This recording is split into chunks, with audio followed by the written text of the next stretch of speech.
Hate it when my doubts and my fears swell up like the ocean. It feels like I could drown in my tears. Everything's overflowing.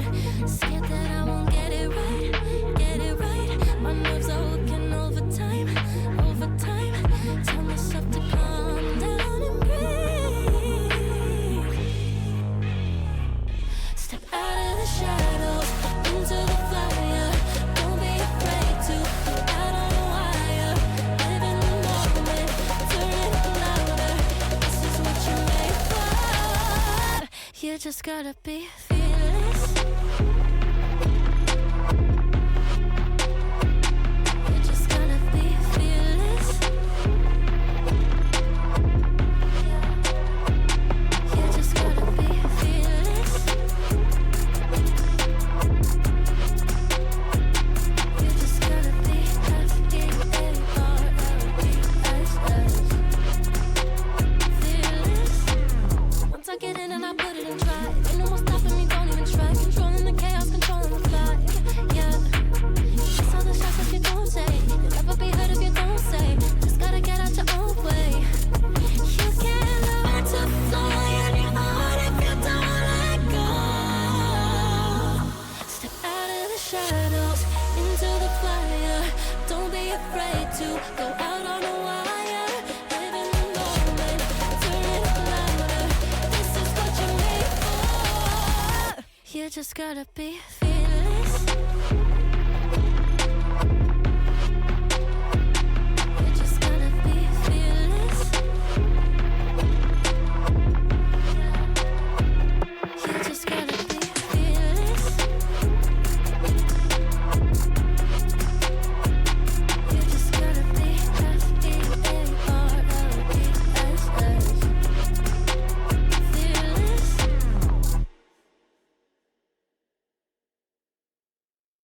Mirror, mirror on the wall, tell me who gon' rise and fall. I've been running from my flaws, still I'm standing 10 feet tall. Mirror, mirror, don't you lie, I can see it in my eyes. Truth gon' surface every time, even when no other Dancing with my shadow in a room full of gold, tryna count on my regrets like the stories I told. Mama said, boy, don't sell your soul for applause, but the silence louder now than a million gods. I seen kings fall quick for a hit on a reel. Seen queens trade crowns for a 6-figure deal. I don't blame them, I just pray for them. We all one mistake from the cage out of graveyard. Living like a movie, but the credits never roll. They gon' crop you out the frame if you ever lose control. Talk truth, they call it hate, but the fake love louder than an ache. Every scar got a sermon in it, every L got a learning in it. I ain't perfect, I just pin it how I lived it. If the game rigged, then I still pivot. Mirror, mirror on the wall, tell me who gon' rise and fall. I've been running from my flaws, still I'm standing 10 feet tall. Mirror, mirror, don't you lie, I can see it in my eyes. Truth gon' surface every time, even when no mirror, mirror on the wall, tell me who gon' rise and fall. I've been running from my flaws, still I'm standing 10 feet tall. Mirror, mirror, don't you lie, I can see it in my eyes. Truth gon' surface every time, even when They want captions, not scriptures. They want clout, not pictures. They want pain and a filter, so I bleed through the pics like scriptures. You can't cancel what's already broken. You can't mute what's been outspoken. I spit truth with a chip on my shoulder. Got trauma in my tongue and the world getting colder. used to pray for a check, now I check on my spirit. Cause the money don't echo when your soul ain't near. I see fake friends turn saints in the crisis, but they ghost real quick when the fame hit its eyes. Still I ride for my day ones, still I ride when the pain comes. I don't flex, I reflect, I don't fear, I dissect, yeah. Every verse got a little confession, like every scar, just a deeper question. Mirror, mirror on the wall, tell me who gon' rise and fall. I've been running from my flaws, still I'm standing 10 feet tall. Mirror, mirror, don't you lie, I can see it in my eyes. Truth gon' surface every time, even when no mirror, mirror on the wall, tell me who gon' rise and fall. I've been running from my flaws, still I'm standing 10 feet tall. Mirror, mirror, don't you lie, I can see it in my eyes. Truth gon' surface every time, even when nowhere disguise.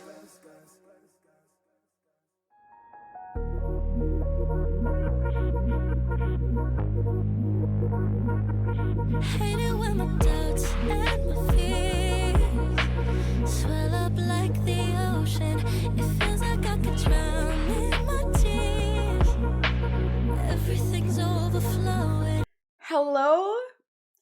everybody, and welcome to the Moonball Cup. There are so many of you here. The first Moonball Cup was capped at 16 people because I didn't think we'd be able to get anyone more than that. And this time I was like, you know what? I'm just not gonna cap it. I'll make a couple posts about it. Surely that'll be fine, right? And now we have over 200 registrations.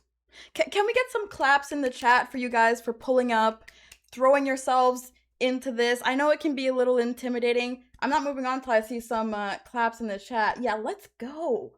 Let's freaking go. So yeah, great foresight from me, right? I can see the future, definitely not. But seriously, thank you guys so much for showing up. Whether you're playing today, whether you're just here to watch, if you shared the event around, thank you so much. Or if you're one of the people who supports me and my stream all the time, this genuinely wouldn't happen without you. And for those of you who watch my streams regularly, you know that I mean it from the bottom of my heart, that it means the world to me that you guys are here showing up for this community and for yourselves. You guys are the reason why I'm able to put money back into stuff like this, have prize pools, make the production a little bit nicer every time. And my goal is to just keep making every Moonball Cup better and better. So genuinely, thank you so much. It really means a lot. Thankfully, I'm not doing this alone because I'm very aware of what my strengths are.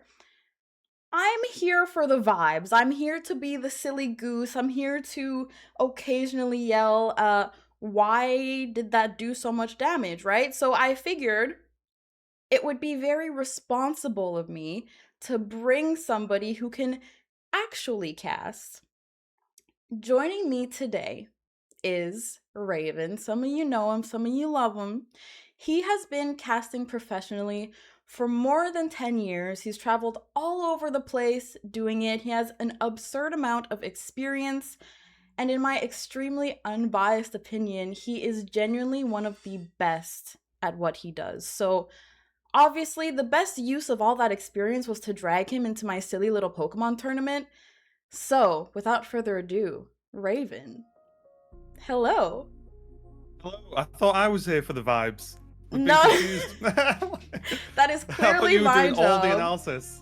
No. You're here to actually make something out of the tournament, honestly. Also, you were here for the very first Moonball Cup. You were kind of the reason why it all got put together. When we decided that we weren't going to cap this one, did you think we'd end up here? Yes. I was sure of it. I told you. I think the first one you capped at 16. I think had like extra registrations as well. But I just think people just want to play, right? And obviously you've got a really big community that want to join in, and that's the fun thing about tournaments like this is that. Yes, it's a tournament, but it's also fun, right? It's not like super like, okay, I've flown somewhere to go and play at like a big major or anything.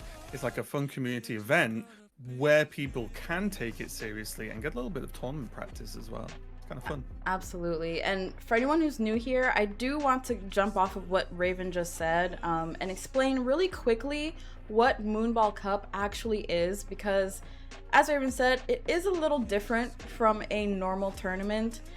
To give you guys some backstory, I am still pretty new to VGC myself. I got into competitive Pokemon, fell in love with it really fast, and then I started looking at tournaments and realized it can be kind of intimidating if you're brand new like I am. Like a full tournament can last an entire day, sometimes an entire weekend if you perform really well. And I think that's awesome if that's what you're looking for and you're a bit more familiar with things. But if you're just starting out and you're thinking, well, maybe I just want to try competing, that can kind of feel like a lot. So Moonball Cup was specifically my way of making something where you can just jump in and try it. You don't have to build your whole weekend around it. You don't have to build a whole day around it. And you don't have to already feel like some super experienced like tournament player.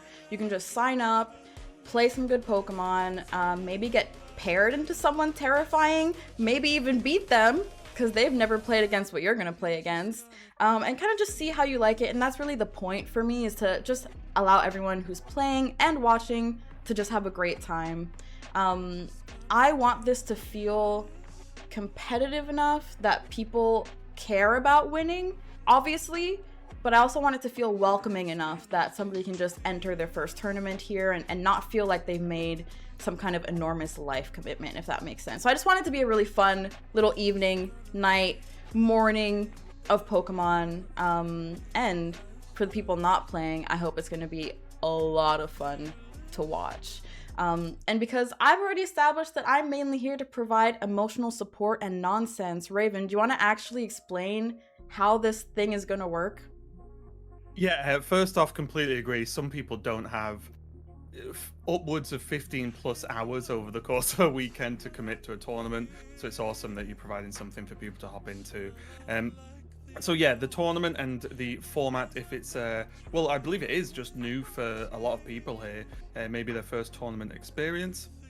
So basically there's going to be 5 rounds of Swiss, and that means the Swiss is a style of tournament format where you'll get randomly paired against one other person for round 1, and then if you win excuse me, sorry, if you win, you'll get paired against someone else who won, and then if you win again, you'll get paired someone else that was 2-0, and so on, so on. Basically, you are paired each round against someone that has the same score as you, and then you try and do as well as you can within those 5 rounds. Now, for these 5 rounds, they are best of 1. It is open team sheet. Don't know why I'm coughing so much today. It is open team sheet that I'll talk about in a second, but just so people are aware, because I did see it in the chat a little bit earlier, this section of the tournament, although you may not be able to make the top 8 cut at the end of the 5 rounds, you can play all 5 rounds if you want. You could go 0-5 if you really wanted to, just give it a try, have some fun, play some games. You don't get knocked out, right? So once you played the 5 rounds, we will take the top 8 scoring players, and then they will go into a top 8 cut, which will start with that initial elimination match, which Moon will talk about in a second, and then move on to top 4, where it gets really spicy, because then we're going to move into best of 3, so it won't just be single games anymore, it'll be first to 2, also known as best of 3, and then we'll go into that finals, which is going to be really exciting. As a fly attacks me. One more thing to note as well is open team sheets, very, very different from people that may have only played on ladder. In this format, you, at the beginning of the game on Limitless, on your dashboard, once you get into the game, you will see all of your opponent's Pokemon, all of their moves, their abilities, and their items, and their natures. You just won't see their specific stat spreads. And this creates really interesting choices, because you're already playing the game before the game even begins, because you've got way more knowledge than you would normally have on ladder. As you've seen, those items, abilities, move sets, which is a big deal as well. Sableye, a little bit less strong in open team sheet than ladder, for example. But yeah, that is going to be the format overall. So you can play all 5 rounds even if you lose, and then we'll take that top 8 and then move on from there. Yeah, that's one of my favorite things about this tournament, is the format is a little goofy. And in a weird way, it also emulates the experience on the ladder, since we're doing best of 1s for the Swiss and for the top 8. I know the format is a little weird, especially the top 8, but I kind of love that it's weird. I've become very attached to what I'm now calling the sudden death top cut. You know, you make it through Swiss, you get into the best 8, and then you've got 1 game. That's it. You win, you move on, you lose, you're done, which is obviously terrifying if you're the one playing it, but extremely fun for the rest of us. I'm sorry, players. It's going to be very entertaining to watch, and I think it gives the Moonball Cup its own little identity. It's not a normal tournament, right? Also, if you do survive that and get into the semis, Then we do slow it back down into best of 3, and you get that more traditional adaptation and counterplay. So yeah, it's not exactly how every other tournament works, but that's intentional. We kind of have our own little flavor here. I do want to call out that a lot of people love your jacket. I just felt like saying that because I enjoy it myself. So I've got red, and I've got the gold to match the necklace, so it makes sense. It's all part of the plan. All part of the plan. Just a quick one as well, if you don't mind. Sorry, I've just seen something in chat. When I was talking about open team sheets, if you submitted the actual spreads, it's fine. The website won't show them. They'll be hidden from your opponent, so don't worry. You can basically submit a full poker paste, and it'll be fine. The website does all that work, so if you put the stats in and all that, you've done it right. Don't worry about a thing. It'll all sort itself out. You're not at a disadvantage or anything. It's fine. Absolutely. We are going to start the tournament very, very soon. Right before we get into it, just some final reminders. Also, little tidbit, we have some ridiculously good players here today. So if this is your first tournament and you're round 1, you end up pairing with someone who you recognize the name of, either look away or good luck, have fun. You know what I'm saying? Basically going to be a free coaching session. Maybe you beat them, maybe you change their life, who knows? But genuinely, regardless of who you get paired into, please just be good to each other today. This is like my little speech.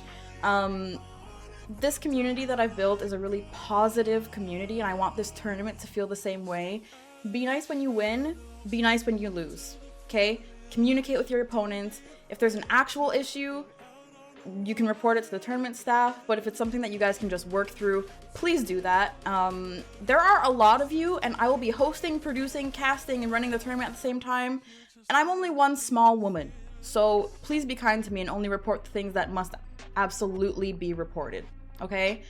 Now, we're getting close to the start. Players, very final, quick checklist. Make sure you're checked into the tournament. Make sure your team list is submitted properly. Once round 1 goes up, remember that you also have to check in to your actual match. Then find your opponent in the match chat, figure out who's making the room, send the room code in the match chat, and get into your game as quickly as you can. Please don't see your pairing and then wander off into the forest for 15 minutes. Okay? There are way too many of us here for that. You need to check into every round. The second you get paired, start your match. Please, for the sake of everyone. And listen, if your first couple games don't go the way you wanted, I do encourage you to keep playing out your Swiss rounds if you can. That's kind of what today is for. Just get in some games, try your team, play some new people, learn something, and let's do it. So, Raven, let me get to the right screen here.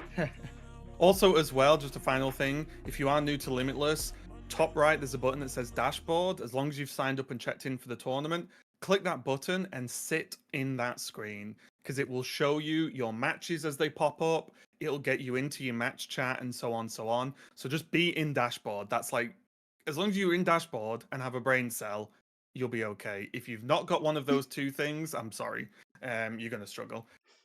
Bring your best brain cells today. You heard it from Raven himself. Okay, guys, we're gonna do it. I'm about to click the big shiny start button, and we're off. There is a lot of the usual suspects. Quite a high amount of Farigiraf, actually. Is Farigiraf being the 4th most played, or most brought Pokemon, should I say, to the teams. But we're seeing the usuals: Incineroar, Kingambit, Garchomp, Sneasler, Basque, Sinistra above Whimsicott. But then, funnily enough, I'm not going to count Garchomp because it is mostly not used as a Mega. The most brought Mega Pokemon is actually Staraptor, with Charizard just a little bit behind it, as Staraptor's had a really interesting story since it came out in MB, of being super, super popular initially, died off, and now it's back to being popular again. So I expect to see a lot of Staraptor. But there's a good spread of everything else. There is a really big mix, and I think that's a good display of the meta overall, and also just of the range of players that we're going to have, because we're going to have a big mix. We're going to have literally some high-level, pro-level players, and there's some players who have never played a tournament and are new to VGC, and I think that's pretty exciting. And again, a benefit of Swiss is that say you get queued into an insane player and you're new and you lose game one, well, your next round, you'll be against someone else who also lost. So it sort of naturally starts to pair you against players who are performing at the same level on the day. So again, even if you do lose one, as Moon said, just keep playing at least a couple more, right? Just to have a good time and see how it goes. You know what I'm very excited about? And I'm taking full credit for this. I 5 see chandeliers. 5 chandeliers in I this knew it. tournament, and I'm really excited to hopefully see one of those in action. But I see 3 Zoroarks here, which again I'm hoping to see in action because this is going to come into play for the best of 1 rounds, especially. Mhm. The Zoroark mind games don't always work when you know it's coming. But in a best of 1, it can definitely catch someone off guard here. Mhm. It looks like we're gonna have a bunch of really fun teams hitting us today, and I'm really excited for that. Well, and this is what's really interesting, right? Although they're best of ones, for example, you'll know the moveset of the Zoroark, so you'll know if it's an Icy Wind, you'll know what type of it is and what item it has, because again, for Zoroark, it often turn 1 it's guess the Zoroark, because everyone always brings it if they have it on the team, right? But there's a big difference between a Scarf Zoroark and a Focus Sash, right? Because then you need to know, do I need to double this? Is it going to stick around? Or is it just going to be fast, get 1 off, and I can 1-tap it, right? And I think having that knowledge is going to be so big for our players because they know the items, they know the moves, like they know if Whimsicott's got Encore or not. They know if it's Focus Sashed or not, right? All of this extra knowledge and how the players use it will really give people an advantage here. So really Absolutely. exciting to see. Look like that there's going to be it is this non-mega Swampert team that we saw from, I cannot remember the name of the player. I've just gone absolutely blank. But it is the it's the Yawn Swampert, I believe, and the Gengar. So this is going to be pretty tricky here as the Mega does hit. And again, now with that Shadow Tag, that Talonflame and Garchomp cannot retreat. And they're just going to have to hack their way through the Gengar somehow, or wait till the Gengar retreats. But this is a cool strategy because the Gengar locks the Pokemon in, and the Swampert can sleep them with Yawn. So it gets a little bit awkward. You can't retreat out of the turn that they get yawned. So you've got to just sit in there and sort of deal with what happens. So it'll be interesting to see how this goes for Kurai. I have very mixed feelings about what we're looking at right now because, of course, first match that we cast, we're hit with the Gengar. Anyone who knows, I'm a little afraid of getting hit with Perish It's Trap. not Perish though. Oh, I see. It's with Yawn. Yeah, it's Yawn, and it's there's no Perish Song, I believe. It should be a substitute instead of Perish Song. So it's a sleepy Shadow trap. Ball, Shadow Ball, Poison, Sludge Bomb, Substitute, Protect. Is the normal team anyway. I guess one thing we need to look out for is if Burnt ended up bringing their Basculegion, because obviously against this strategy, that's one way to escape the Shadow Tag. If anyone doesn't know, any Ghost-type Pokemon can actually be removed from battle, even if they are faced with a Mega Gengar. So it'll be interesting. I would expect them to have brought the Basculegion if they see a Gengar on the other side. And then it's a matter of which Mega they brought. I have a feeling into Gengar. Floette is risky if you don't have the right moves to counter. Blastoise, though, might do good in Rain if they are setting Rain for Swampert. Yeah, it's pretty nice, right? I don't think this team sets Rain because Swampert's non-mega, so it has a different ability, so it's not going to be fast. However, for Blastoise, the important thing to know here is this Blastoise is Water Spout, Dark Pulse for the Gengar, and this one isn't Shell Smash, it's Aura Sphere, which means for the likes of like the Incineroar, for example, it can do good damage. So it's got those options, so it's not just going to have to try and weave in a Shell Smash like some of the other teams.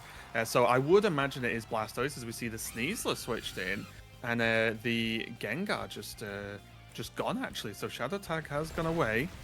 These Pokemon can now retreat if they need as the Rock Slide hits, and starts to lower that Swampert's health. But Swampert is pretty tanky and has leftovers. This is like almost a support Swampert here. I'm not used to seeing Mega Swampert. This is my first experience with support Swampert tech, to be honest. I don't know if anyone else agrees. But what's interesting here is the Talonflame should be able to kind of counter the Sneasler. I'm not sure what speed control okay, they do have Tailwind actually up. So if I were the Sneasler, I would actually be worried about a one-shot here.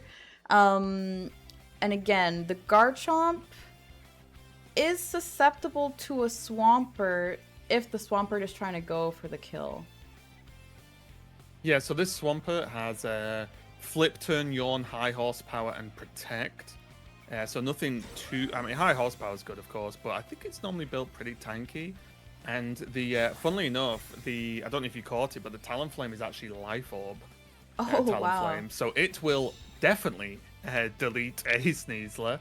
However, just checking, the Sneasler is Focus Sashed, so it will be able to tank one hit initially, but the Talonflame's going to go down, and that is going to be a little bit tricky after that flip turn, because it does mean that Gengar can come back in if it wants to, or it can follow up with the Ninetales. But Ninetales, even though it's Fairy type, does not have any Fairy moves in this build. It's Blizzard, Freeze Dry, Icy Wind, and Encore. Oh, that's interesting. Yeah, I saw someone in chat said, wait, so I was afraid of Mega Gengar with my Monotype Ghost for nothing? I could leave the Perish Trap anytime? Confused Psyduck face? Yes, you could. We're here to learn today. Yeah, a lot of the time when you're faced with a Gengar, you will just automatically, if you have any Ghost types on your team, throw in your Ghost types just so that you have that flexibility to make the switches that you need.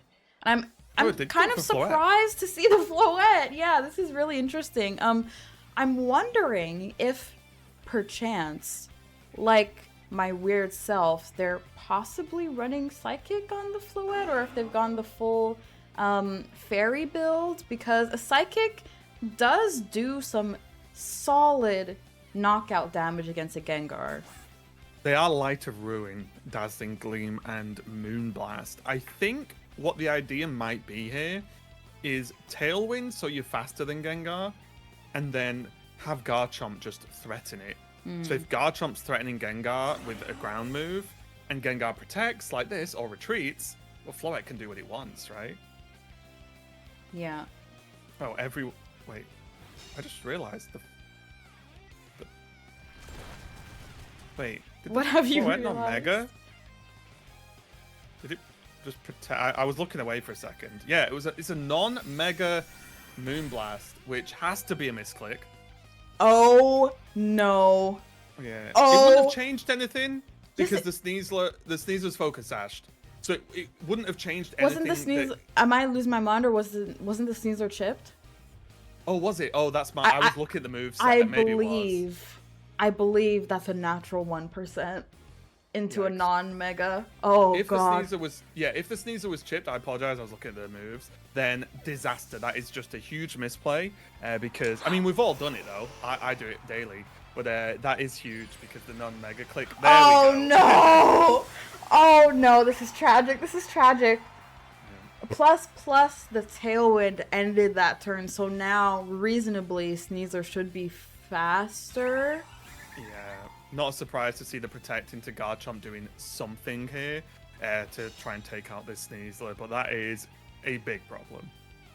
And now, because the Talonflame has gone, suddenly Floette's just unlikely to be faster than Gengar, right? Like, the job wasn't done. I think the plan was to go Tailwind and then pressure the Gengar if needed with other things, but Kurai did a really good job of actually saying, you know what? I'll just protect or retreat Gengar and just say, you're not taking it out easily. I'll try and get rid of the Garchomp, and then the Gengar can clean up. Yeah, so now this Floette is at risk of an easy knockout from the Gengar. We still don't have, unless I'm not looking at the screen properly, we don't have visibility into Burnt's last Mon. But again, I would bet a fair amount of money, don't take me up on that it would be the fish if they're clicking into Gengar. In which case, if they can manage to knock out this Ninetales, if the fish comes in last into the Gengar, depending on how it's built, it could definitely pick up the win here. Yeah, I think at a push, I could see your favorite little Jerry Mousehold be brought to try and say, yes, I'm bringing Floette against the Gengar, but the Mousehold can, like, follow me, right? Yeah. And pull the damage away from Floette. and then help that way. I don't think that's going to be the case, but it's likely. And we also natural 1%. Hidden focus. No! Oh, never mind. No! What? Oh, that's The hidden crazy. focus sash came in clutch, but it isn't really going to matter. The return of the living on 1% there is kind of wild, but then it got turned around by the poison, and now the Floette is not allowed to live another turn. Here we are going to see Burnt throughout their last Mon, but whoever it is, they're going to have to take out a Swampert and a Gengar, which is a bit of a tall order. If it's... Wait, is it Scarf Basque? Hang on, let me just triple check. The Basque is focus sashed. So this is This is going to be a weird game because Basque can take a Shadow Ball, last respect the Gengar, knock it out, and then the Basque should be faster than Swampert, and last respects that as well. The problem is if Swampert attacks it and Gengar protects. So it's all, and again, just a reminder, the players have this knowledge. They know it's focus sash. Right? They know what moves it has. They know what everyone has access to. So this is purely a call from both players. We are going to see the Shadow Ball. And I think the Shadow Ball is the one way this game could actually go in Burnt's favor. Yeah, this is into Gengar now. Did they do the see. stage 1 play? Oh, they didn't. And this is Pokemon, everyone. Oh. Because I know what happened. Kurai did the level 1 play, which is, what is my best button to press? Shadow Ball into Basque and attack with Swampert. However, Burn did the level 2 play of, well, my opponent knows I can win like that, so then I attack Swampert, because if the Gengar protects, I lose, right? Mm-hmm. But the Gengar didn't protect. So it's just difficult where you make these choices and it is just going to be who goes on to the right level play. It's kind of rock, paper, scissors-esque in those scenarios. So yeah, it's going to be an Aqua Jet. That is not going to be enough, and the Shadow Ball is not going to miss. And the big question has to be asked, and I imagine it's going to be a level of disappointment here, because Kurai just about won that. And bear in mind, the Floette could have... The whole game could have been at like half a turn ahead if the knockout had happened on the Sneasler. Yeah, that one was a rough loss for Kurai. Obviously, guys, we make these mistakes all the time when we're playing on the ladder. We click the wrong buttons, we make some difficult calls, and especially in open team sheets, it is pretty difficult, and it kind of changes the game. It becomes a weird game of chess, right? Exactly like Raven explained. You don't really know exactly how the opponent is going to handle a 2 versus 1 situation. There's a way out if your opponent presses the buttons you need them to press, right? And it's a bit of a 50-50 call. Yeah, I think like it's just sometimes mind games can get weird because there's options to protect, there's options to just double attack, which is fine as well. That works out depending on the speeds as well. But I think with the Gengar being as fast as it is, it was always going to be difficult. But I think there's a layer where when you're in that position with the Basque Legion, because it's a tournament game, it's not ladder, right? Then you have to just hope your opponent messes up, right? So there was like multiple things that could have gone. If the Gengar protected and the attack did go on the Swampert, then suddenly there's a chance because the Focus Sash doesn't get procced. However, with the knowledge that, again, what items the players have and so on, that these decisions can be made a little bit better. It looks like you found a new game. I am. We're gonna hop into another game. It looks like it is almost near the end of this game. We have a bit of a face-off here. We've got a Dragonite versus a Glamora in our very last round of this match, and it does just come down to a speed tie. So we get to see Boiled Egg picking up their win super quickly. I'm taking a quick look at, give me 1 second, at our matches and our rounds, and I do want to say I'm very proud of you guys, because you guys are going through your matches pretty quickly. We don't have that many unfinished matches right now. It's just worth as well, just because this has kind of come up.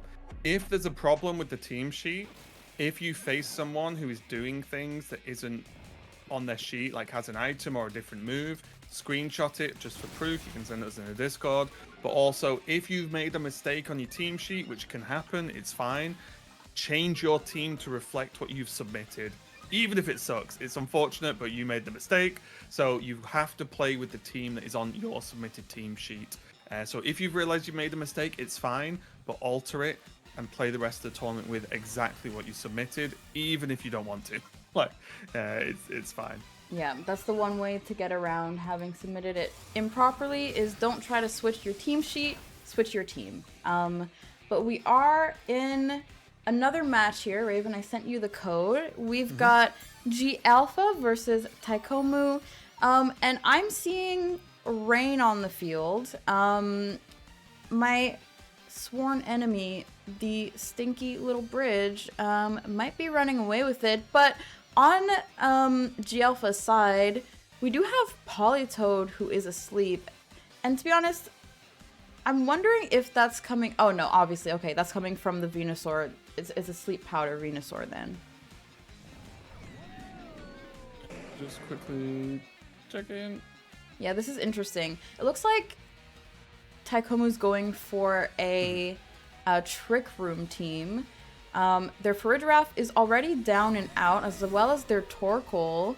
But other than that, the Viv on G Alpha's side is already down. So it looks like G Alpha can't put anything else to sleep. Politoed does wake. Oh no! It's Perish Song! Huge. Oh Yeah. wow. Oof. Yeah, it's huge, right? Because I don't know what health the Swampurt's on, but it is raining, and the Swampurt can be a little bit dangerous. Politoed is going to go down. So let me have a quick look here as well. But this isn't looking so bad for G Alpha. The Kangaskhan goes down, and it's 2 against 1 against this Venusaur, which shouldn't be too difficult. The Venusaur does have Earth Power and Sludge Bomb, but I just don't think it's going to be good enough, especially because the Perish is up now. So Swampert, 1, is not affected by Perish Song, and 2, G Alpha can play a bit of a defensive protect style, as opposed to just to let the Perish Song play out, right? Because this Venusaur will go down no matter what. However, I also think if G Alpha just doubles in, there's no grass move that's going to do anything to Swampert. Sludge Bomb and Earth Power probably not going to do that much either. And Swampert's going to be fast, so I wouldn't mind seeing something pretty aggressive here. But that's because I'm impatient and don't want to wait for Perish Song. Yeah, I think the very clear way to win this game for G Alpha is a bit of a stall, and that's what we see coming out. They just automatically win in 2 turns because of the Perish Song that is on this Venusaur right now. Also, unless there's something wrong with the Spectator, Taikomu has used up like almost all of their time. It says 28 seconds versus 4 minutes 27 for G Alpha. So Taikomu trying to bore their opponent to death by the looks of things, if that's accurate, which is an interesting one. Interesting strategy. Taikomu might just be thinking extra hard, to be honest. I mean, the stakes are high. And okay, they get it. They get it done. As long as there was enough rain for the Swampert to not be slow, and Swamperts kind of ran fast generally anyway, it would have been fine. So G Alpha with a really solid win there, had a very comfortable win, honestly. So looking really good in this round. Yeah, I'm taking a look at the matches, and we've only got a couple left. I'm gonna go in order here and check out the next one. Maybe we can catch the end of another one. But what's interesting about the match that we just saw is we do see some different strategies coming out. We see Perish Rain. We saw the Sleepy Venusaur come out. So that means we're seeing a wide variety of different teams here, which actually makes me pretty happy. Yeah, I mean, we saw that in the sort of quick metagame review as well, because there was a lot of different Pokemon brought. And also, even if you see something like Charizard, King Gambit, sure, there are going to be popular singular Pokemon, but it doesn't mean that if you see a King Gambit, the team's set, right? King Gambit, Basculegion, these popular Pokemon slot into many different styles of teams.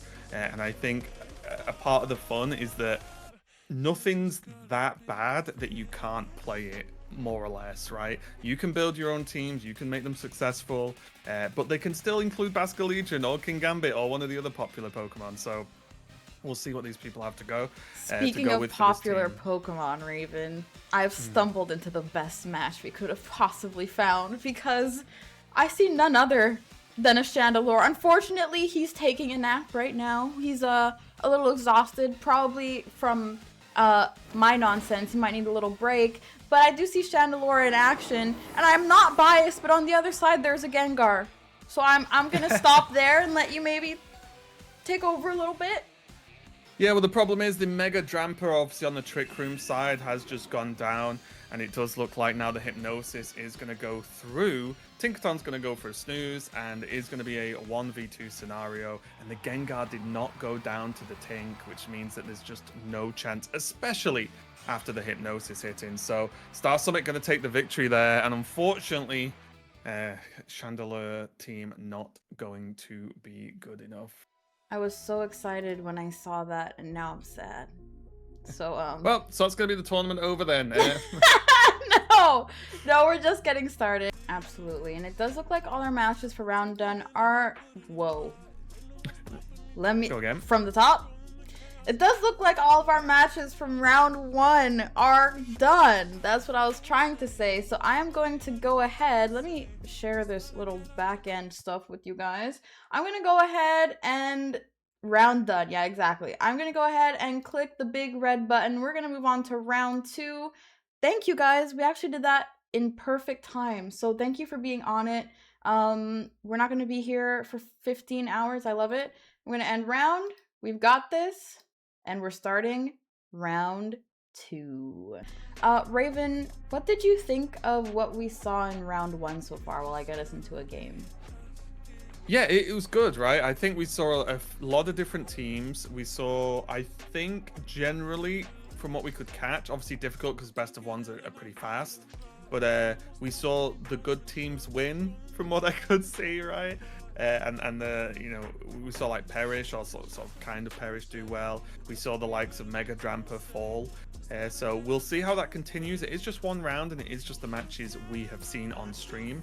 But so far, it looks like the good teams are good, and the other teams maybe not so much. But it is interesting as well to remember, because this is open team sheets, there are teams that can work well on ladder that rely on potential surprise factor or some off-meta choices versus on open team sheets, your opponent knows everything that you've got, therefore they know what to play around, right? Like, they're not just going to be surprised by, for example, a Trick Room focus Chandelure, right?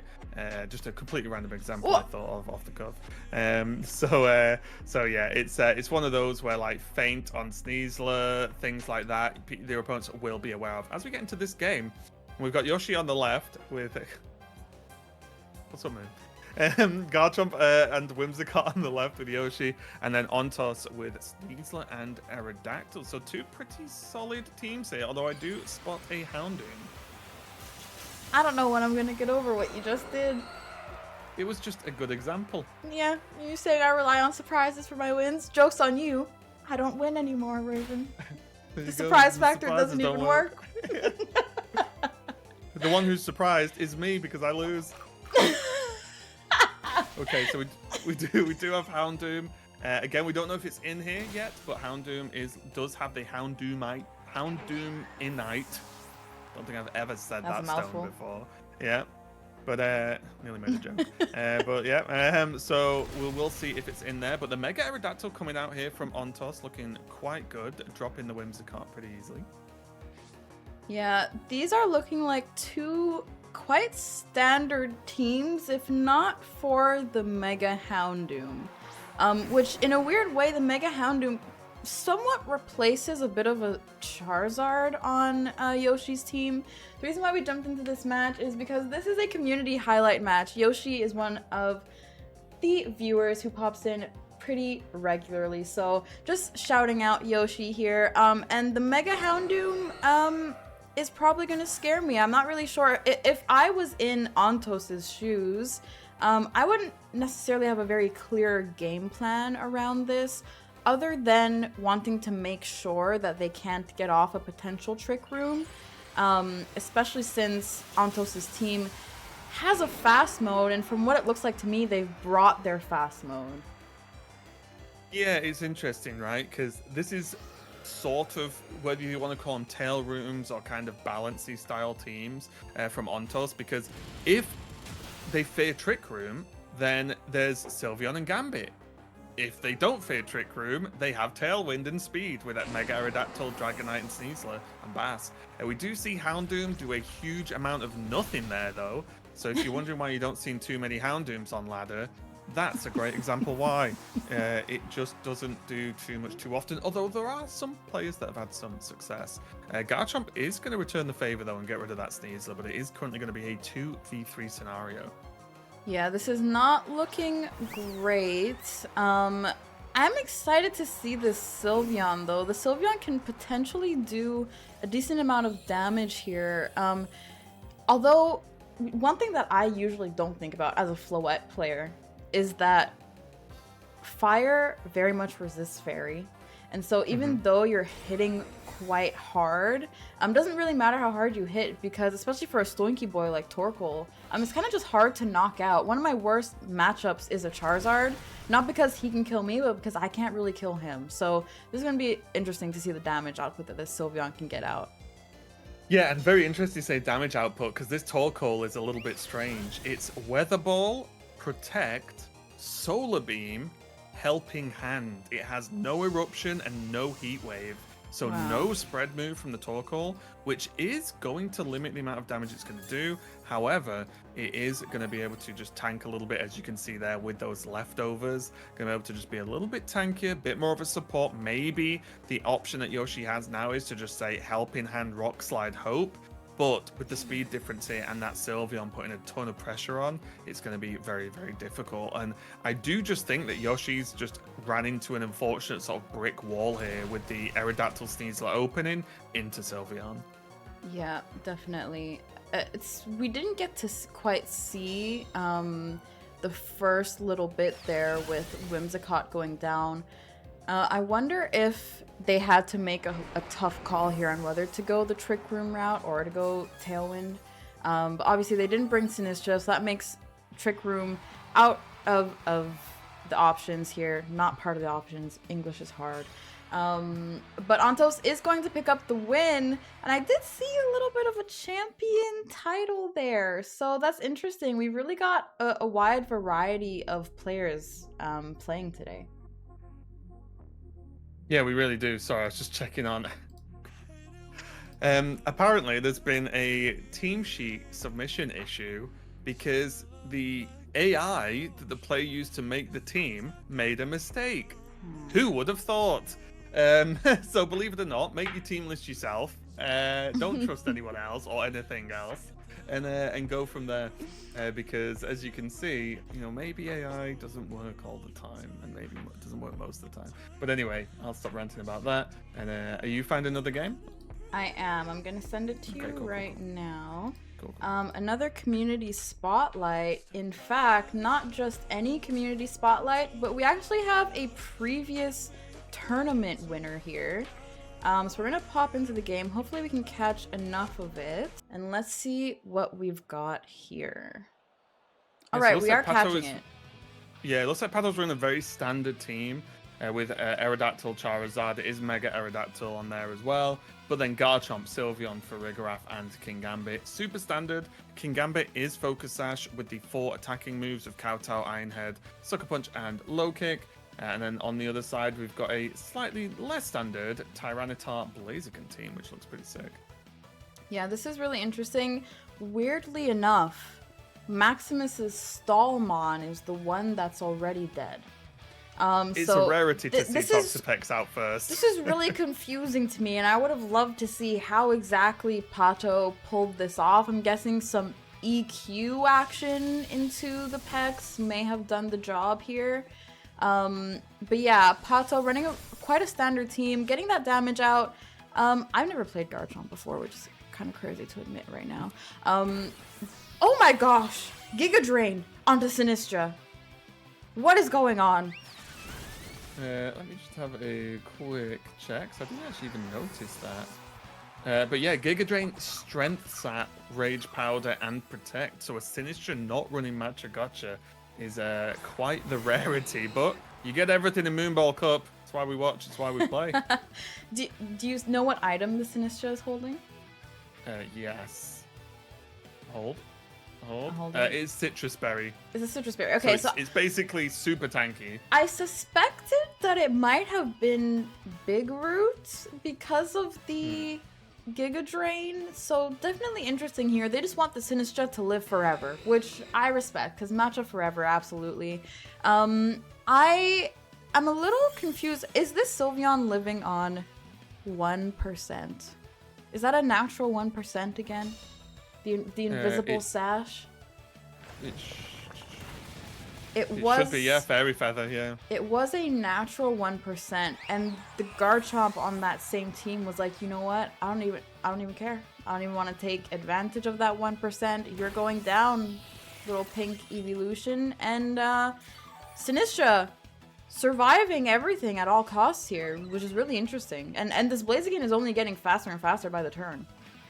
Yeah, funny you say surviving as well, because the Sinistra is actually modest nature as well. So in open team sheets, you see natures, but not exact stat spreads. So with this build and with this nature, it does feel like this is just a self-heal Sinistra, right? Citrus Berry, Giga Drain with the Strength Sap, and it's just this Sinistra just won't go down, but not in a defensive way, in an aggressive way, which is very, very interesting. We're going to see the Farigiraf come out, and I think Garchomp just took revenge for all the time it's been knocked out by a Sylveon, to knock a Sylveon out, even though it is a friendly one, but when it's... It got confused. When the Land Shark's grumpy, it's grumpy, isn't it? Oh my gosh, I didn't even realize he was a land shark. Mm-hmm. The more you learn. Basically a land shark. Yeah. Yeah, super interesting though. To me, it's very interesting that Maximus has brought this ultimate survivability Sinistra, knowing that the opponent has a Charizard, because despite all of this survivability, doesn't it still go down to a simple Weather Ball? I just think it's risky. The payoff to bringing the Sinistra, maybe it hits decently hard against a Garchomp, maybe it hits somewhat okay against an Aerodactyl, but not really, just because Aerodactyl's squishy. Other than that, I feel like it's just going to get knocked out pretty quickly by the Zard. Well, something I didn't clock as well, very interesting too, the Blaziken is a special attack Blaziken. So it has Aura Sphere, Flamethrower, and Vacuum Wave. So it's not a Mega, it's Life Orb. It's not the Blazikens we've seen that are Megas, for example, and they can have like Rock Slide to deal with Zards, because obviously Blaziken not really bothered about a Heat Wave, and then Rock Slide can deal with Zards, no problem. I was like, oh, it'll be fine, the Blaziken will clean it up. Then I double checked the moves, and yeah, not the case. So Maximus, along with that Sinistra, definitely putting their own spin on the build. Yeah, and still going for the Rage Powder, which is so interesting because I would expect a Heat Wave coming out of this Charizard. Yeah, so not really saving the Blaziken from much there. Blaziken fondly named Pork Chop, which I think is really funny because it's a chicken. But yeah, I have not seen a non-Mega Blaziken, to be fair. So this Life Orb Pork Chop, really putting in some big damage. Of course, the Citrus Berry is going to mitigate a fair amount of that. But Pork Chop is getting, Blaziken is getting speedier by the minute here. But is in a bit of a rough situation where it does need to find a way to 1v2 this, and I think that might be a bit too tall of an order. This is so intense, as it should be in the Moonball Cup. Absolutely. Also, just taking a second to say hi, everyone. I'm a little bit overstimulated. I'm doing my best to do this thing for you guys. But it looks like Maximus is going to lose the Chicken Man. And Pato, previous Moonball Cup winner, gets Doing it again. Gets a W. So really interestingly, Pato, I know Pato was feeling a little bit intimidated by the fact that so many people were Oh yeah, sorry. That so many people were signed up to this tournament. But Pato bring out the win, and I'm very proud to say previous Moonball Cup winner is currently 2-0 in Swiss rounds. So good job, Pato. I want to see some W Patos in the chat for our reigning champ here. I am a little bit biased. Okay, it looks like we're at quite a good stage in this match. I don't want to put anyone on the spot, but I did really want to catch at least one of these matches because a little shout out, my very, very good friend, Mr. Rishi, is playing in this tournament. A heck of a player. So I was really curious to see what team he would bring to my silly little Moonball Cup because he's kind of quite good at this game. And it looks like he's gone for Floette Dragonite. There's a Caesar on this man's team. So I'm very interested to see what happens here. Looks like he's in a very good position. King Gambit already down. And I'm guessing it's the... Is it the Whimsicott or the Gengar right now that's on low health? Yeah, that Whimsicott has already broken their sash. Nene? Has their Tailwind up, and Rishi does not have their Tailwind up yet. So is at a speed disadvantage here, making some very good switches.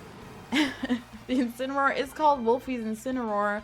And now we're looking at an Incineroar face-off, which is going to be interesting. Also, Pato, I see some W Patos a little bit everywhere for you, so hope you're enjoying that. And yeah, guys, my auto mod is a little bit strict, so it won't allow you to post any links in the chat. Make sure you're on your best behavior. And also, guys, thank you for all the follows. Thank you for the subs. I did see them come in. I will thank you at the end when I'm closing everything. But yeah, okay. Someone just got slapped. We've got a Sludge Bomb coming out on the Incineroar, and it's not going to pick up the kill. No poison coming out either. Struggle coming out from Dragonite. So I'm guessing that Dragonite got locked into an Encore situation. I'm actually unsure how that can happen, because I don't see anyone who has a disable. Back. Welcome I'm getting back. there. Yeah, I just had to sort out a few judge things. Oh, I believe sorry, what was the question? I believe I didn't send you the team code. It's alright, I'm in it. Don't worry, I'll find it. Okay. Oh, I see how you found it. This Dragonite is it's struggling. They did have a Whimsicott on the field. They've not, wait. How can it be disabled? Gengar, maybe, Gengar's got disable. Gengar has disable? That's kind of dirty. Yeah. Yeah, Gengar's got disable, and yeah, Whimsy does have Encore. I'm just seeing if there's anything else, but yeah, the Gengar is Shadow Ball, Sludge Bomb, disable, and protect. Burning Jealousy coming out here from the Incineroar as well. That's kind of crazy. I like to see some weird moves come out.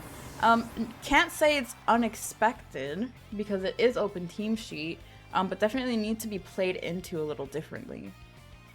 Yeah, in case those of you don't know, it's not super common. It is a spread move that burns any players that, any Pokemon that have had their stats boosted that turn. So yeah, pretty powerful. If you are expecting things by the likes of like Staraptor, for example, right? I know people were teching in that a little bit when Staraptor was really popping off at the beginning of the regulation, because guess what Staraptor does? It boosts its stats. So you can pretty much guarantee a burn on that one with that.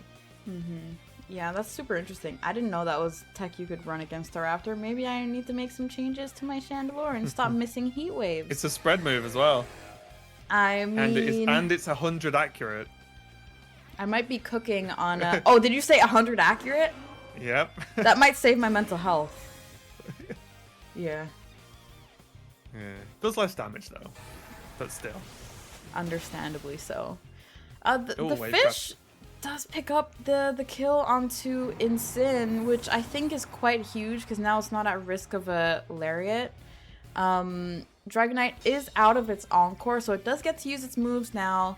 It's still not able to use whatever Gengar disabled, so it might be unfondly using some Thunderbolts here. But I think Rishi is in a great spot to kind of finish off these two. Aqua Jets at his disposal if necessary. And there's a whole Caesar in the back still. So I think this might be still a W on Rishi's side. Words are hard sometimes, guys. It's going to be pretty difficult with the... I will just triple check, just because you never know, but I actually was in Rishi's stream early today, and he was talking about this, that he loves Scizor with Life Orb, and this is the one. Bullet Punch, Close Combat, Swords Dance, and Protect. So no Bug Bite, but still having that Close Combat and the Swords Dance can make a bit of a mess of some of your opponents. Shadow Ball going to come out here, but I just don't think it's going to matter. Because there is also Heat Wave on Dragonite. So if this Heat Wave gets landed, then both of these are getting cleaned up anyway. Did go for Dragon Pulse instead. Yeah, didn't want to... I think Rishi's been watching some of my streams and didn't want to risk that unfortunate Heat Wave miss that could have changed the tides of battle. But looks like Rishi is picking up the win.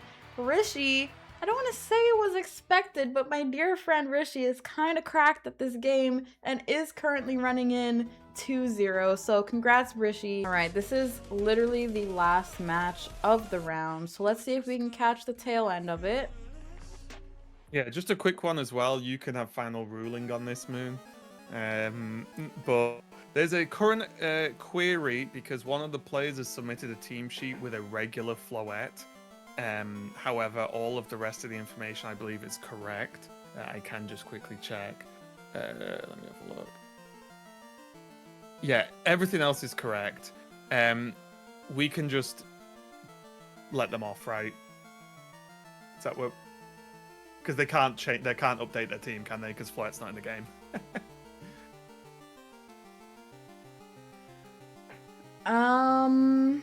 I think that's fine. Because it can't be. It has to be Mega Floette. Do you know what I mean? There's no. I know it's technically wrong, but whoever this person is, tell them that the first thing that they send, chat that they send to their opponent is just say, my Floette is Mega. Okay. And I think that's good. All right, so we do see Rain picking up that last win of the round. Great job. Absolutely. Little mistakes can happen. We do our best to be as lenient as possible, but obviously with this many people, it is just best to make sure that you are submitting everything properly so that in case we are a little bit in a rush and we can't make the exception for you, you don't get put in a difficult position. I am looking at Vendetta versus Sven. And I'm seeing two meta teams here with the exception of seeing a Corviknight. Now, in Regulation 1, I feel like Corviknight was very common. Corviknight countered or / walled a lot of the meta. But it has fallen off definitely in Regulation. Am I saying that right? Regulation 2? Regulation MB. Yeah. Regulation MB. So I'm kind of excited to see Corviknight on a team again, and it does make a lot of sense, obviously, to have it on a sand team if they're bringing Mega T-Tar. So this is exciting. Yeah, the normal idea with Corviknight is remove their special attackers and then Corviknight walls the physical attackers, generally speaking. Now, we are seeing one of the reasons why I think Corviknight has fell off is this team, because it can run Mega Delphox, which obviously any special attacking fire Pokemon, like Charizard as well, just deletes Corviknight. Now, it's not to say you can't bring Corviknight, it's just you really need to have a plan to deal with anything that's going to threaten it before you can even throw it out there, because it will fall over to something aggressive. It does look like, though, that we've gone for Blastoise and Incineroar on Svensved sides here, so this is going to be pretty interesting overall, especially with a pretty good start. And this is very interesting too, because something that's very strong against this opening is Sinistra. Both of these Pokemon cannot be fake out because they're both ghosts, but also Sinistra is just going to press Matcha Gotcha potentially, and any damage on Blastoise really does neuter how much pressure it can put out, because this is the Shell Smash Dark Pulse Water Spout Blastoise, so you don't really have many options here. If you Dark Pulse the Sinistra, then the other Pokemon gets to just hit Blastoise hard. So we are going to see the Blastoise get swapped out and replaced with the King Gambit. It really is super interesting for me to see this Sinistra come out as a lead. Obviously, it does counter the double fake out, which we saw in play. So that was kind of a big read for Vendetta, knowing that the enemy would have no fake out pressure. But obviously, won't be able to make use of the Matcha's ability to heal their other Pokemon. But little tidbit, did you guys know that is a shiny Matcha? The shiny Matcha, the cup, is green, slightly green. Wow. And I know that. Shinies. Yeah.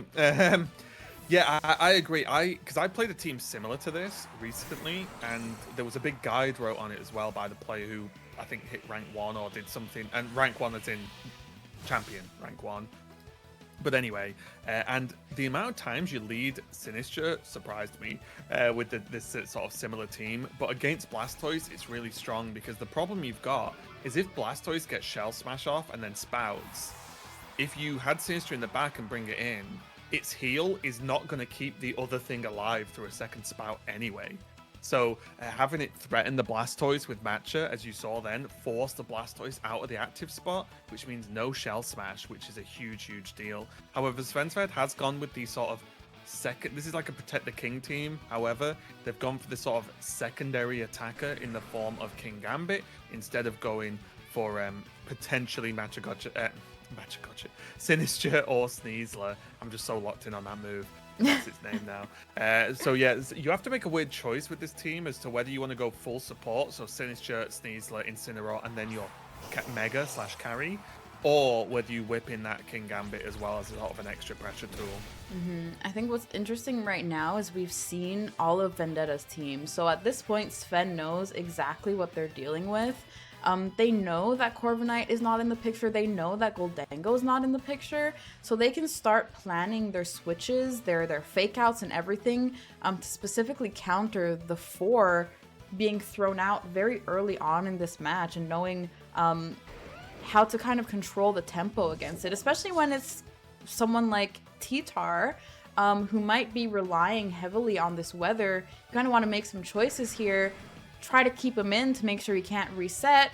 I don't know if there's maybe some sun in the picture to support the Fox, but having visibility on the whole team right now is kind of a huge advantage, I think, for Sven. Yeah, no sun. This team from Sven is ultra standard. It is the team that you'll see on YouTube videos, tournament winnings in Victory Road and so on. So yeah, this is completely standard, no weather. The interesting fact here, and something we will keep the eye on, is King Gambit kind of deals with Basque and Sinistra. So Vendetta's priority will be, can I knock out that King Gambit? Because once King Gambit's gone, they're kind of okay, right? The rest of the team just does the job. Weirdly enough, Blastoise not the biggest threat. However, with Blastoise out now, if they're going to go for a Shell Smash or not, it's going to be very interesting, because the tricky thing with this build is you don't get Aura Sphere on Blastoise, which is fine because you get Shell Smash, but in the games where you're not allowed to Shell Smash turn 1, no Aura Sphere feels terrible, because Aura Sphere against like Tyranitar, for example, it just deletes it from existence. Yeah, that was a very interesting choice. T-Tar, being the fastest on the board right now, decided to go for the low kick into Incin. What that allowed the Blastoise to do was go for a full health Water Spout, which, if you're T-Tar, you would think very heavily about not wanting to take that full health Water Spout. So Matcha's going to go down to that. T-Tar's going to get a huge chunk bitten out of it from that Water Spout. But we do get Basque Legion thrown in. This can be very good or very tricky, because obviously the Basque can finish off the Incineroar. But if I'm Sven, I would know that. Basque at this point, the last respects, is not going to do, probably won't do enough to knock out this Blastoise, only 1x currently. And then also, yeah, that fake out coming out into the Dark Pulse, that's going to be huge for Sven. Yeah, it really difficult. I do respect going for the Incineroar because the problem is, if you look at the team that will be left over, Basque, Garchomp, and Tyranitar, if Incineroar comes out, fake out, retreats for, say, Sinistcha to heal the Blastoise, then Incineroar comes out again, quickly getting to the point where you can't retreat Tyranitar and it's -2 attack. So it's doing no damage, so then you'll never actually knock out the Blastoise. So definitely a tricky one there. Definitely a difficult team to deal with because the Blastoise Delphox team is one of the best teams in the game right now, at least as far as I'm concerned. It won the last Victory Road it won. So yeah, very dangerous team, very tricky to maneuver around it, especially if maybe you've not had that much experience with it, or your team just might not do so well into it. Sometimes that just happens. That's the game we play.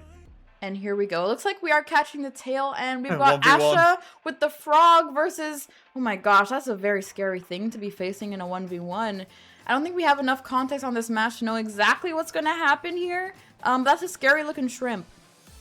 Yeah, it looks like a very interesting team from Asha. It looks like it's the Sun Rain team, but there's a Clefable in there, which is pretty cool. Instead of a Grimmsnarl normally. And also there is Basculegion, and I think most people place Mega Swampert at that point as well. So yeah, pretty cool looking team. We are going to see Earthquake go off, but there was some level of world where that didn't knock out. But unfortunately for Asha, it is going to clean up that Venusaur, and it is going to be Joker. There we go, I never forgot the name. Joker that takes the victory off the back of Mega Gyarados. Fair enough. Not too upset with that. At least seeing the Mega Gyarados, I mean. Crazy things happen in the Moonball Cup. We see a Mega Shrimp knock out a somewhat standard Rain team with a little bit of sauce to it. That means we're going to be continuing to see that Mega Shrimp go on in the tourney, which is pretty cool. How Tiebreaker is worked out is it basically, the website does it. The Swiss rules of how Swiss works basically calculates it for us, where it's the strength of your opponent. So if you beat opponents that do well, you'll have a higher tiebreaker. If you lose to opponents that do well, you will have a higher tiebreaker. If you beat opponents that do badly, or lose to opponents that do badly in the tournament, your tiebreaker will be lower. It's the overall sort of fairest way to do a tiebreaker, because at the end of the day, you either are beating people or losing to people who are having a great performance or not so great performance. And that really is the only great way to do it, and it's just how Swiss works. Absolutely. Let me try that again, guys. Bear with me, okay? He does this professionally. I'm just here, okay? I've jumped into another match. We got to see the Mega Frog get knocked out. But I wanted to highlight this match because on the left side we have Daru, who is an absolutely lovely member of our community. And if you guys are in the Discord, you saw them actually. Oh, this is so unfortunate that they just got knocked out here. I couldn't even join. Oh my gosh. But Daru has been extremely, extremely helpful. You probably talked with them here and there because they've been helping out with your questions in Discord. So great job, Daru. Daru now 1-2, but does have a win under their belt. Let's see who else we can catch. But you guys are flying through it, which I really appreciate. You guys are the best. I pressed no after I put in the code. Would you like to join? Actually, no. Now I have to put in all the numbers again. Get into the club, get into the door, seeing there's a queue, and thinking, nah, I'm just gonna get off. Actually. That was the hard. The putting in the numbers was the hard part. Yeah. That's crazy. Get back in the taxi and go home. Okay, I am gonna jump into this game. You guys are having fun. That makes me so happy. That makes me so happy that you guys are enjoying it. Okay, so we are jumping into another game, and I said that without making any mistakes this time. Ooh, and I see something really interesting, Raven, that I want you to comment on, because there's an owl on one of these teams, and I know you have experience with owls. I do. Funnily enough, in real life, and in Pokemon. I know. Yeah, there is a Hisuian Decidueye with Scope Lens. It does have Scrappy, which is a very nice ability, but Triple Arrow, Sucker Punch, Leaf Blade, and Protect, pretty standard, fairly slow Pokemon, so does fit into Trick Room teams pretty well. And Triple Arrows is really nice for a fighting type move, and also because of Scrappy, you can just kick ghosts in the face with this Pokemon, so it is pretty useful overall. But we also have the Shrimp and the Mawile still knocking about here for Arhaven. Whereas on the other side, a bit more of a standard team here. Obviously going to be the Mega Venusaur. Just going to quickly check the maneuvers here. Leech Seed, Giga Drain, Sludge Bomb on the Venusaur. I'm just quickly glancing. Incineroar does have the Will-O-Wisp. Sinistcha has Hex in there, and Glimora has Venoshock and Mortal Spin. I love tournaments like this because I just never know what moves things are going to have. This is why open team sheets are great. Imagine playing against these teams. Well, I want to point out something really cool is that right now we're spectating a match between two 2-0 players. So if you're following, that means that this Shrimp Owl team is actually kicking butt. And I kind of love that. It means that they've thought through their team comp. They've thought about what works, and they probably have a very good understanding of how to maneuver their team, which can make all the difference when you're playing some off-meta stuff. And it also looks like this match itself is going quite well. We do get the Shrimp thrown out here. I'm excited to see what the Shrimp can do.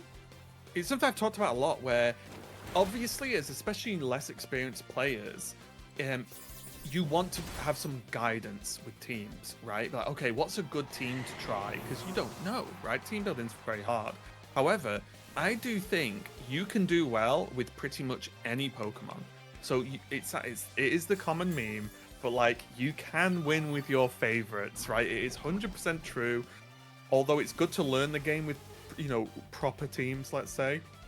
You can play with whatever you like once you get a bit more experience and just have fun with it, because there's very few Pokemon that are so actually bad that you would say that they're like unplayable. There's actually very, very, very few, as we can see here, as Arhaven seems to be doing pretty well. Just the Farigiraf gone down so far. Masharna? Do you think I could make a team with Masharna? You have, and made it to Master Ball.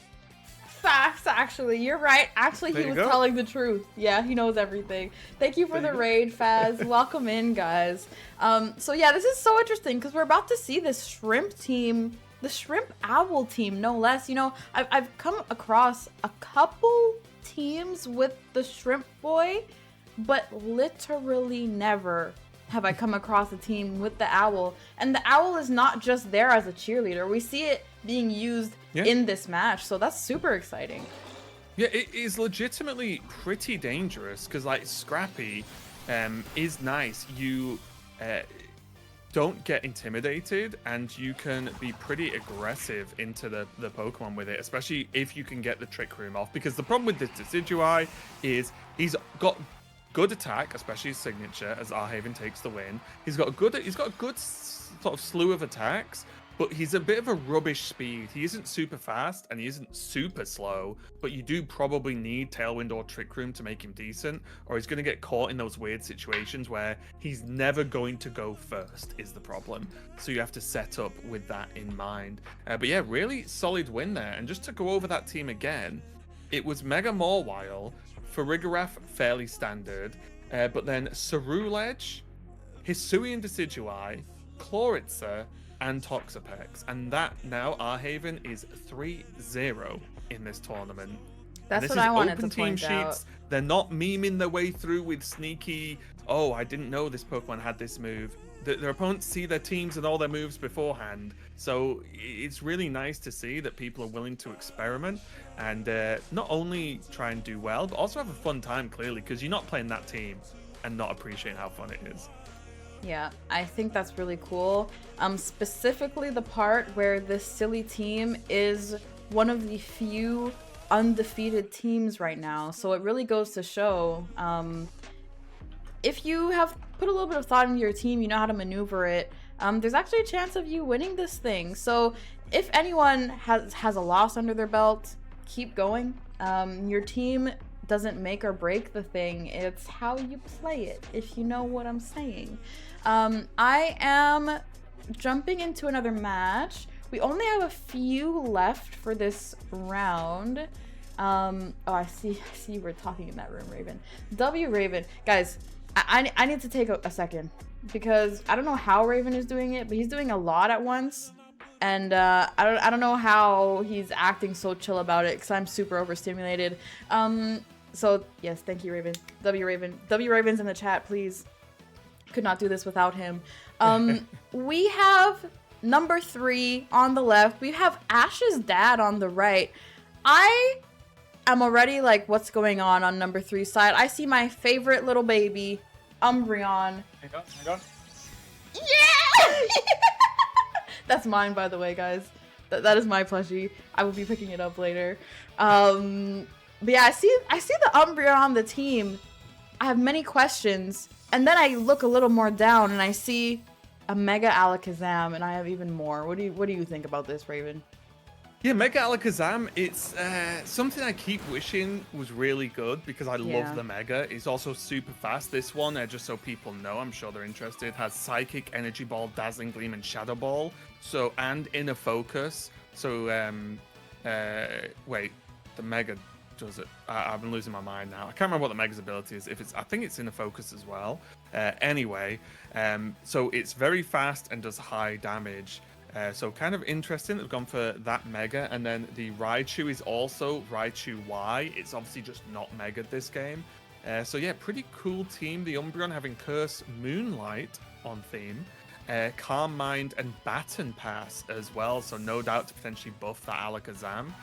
Or, whatever else it wants to swap into. So pretty cool options overall. I am also just checking something. There's definitely some strange things going on in this match. Well, our Caledon has Electro Shot apparently, but nothing makes rain. So maybe that's for the rain matchup specifically, right? Let them make the rain.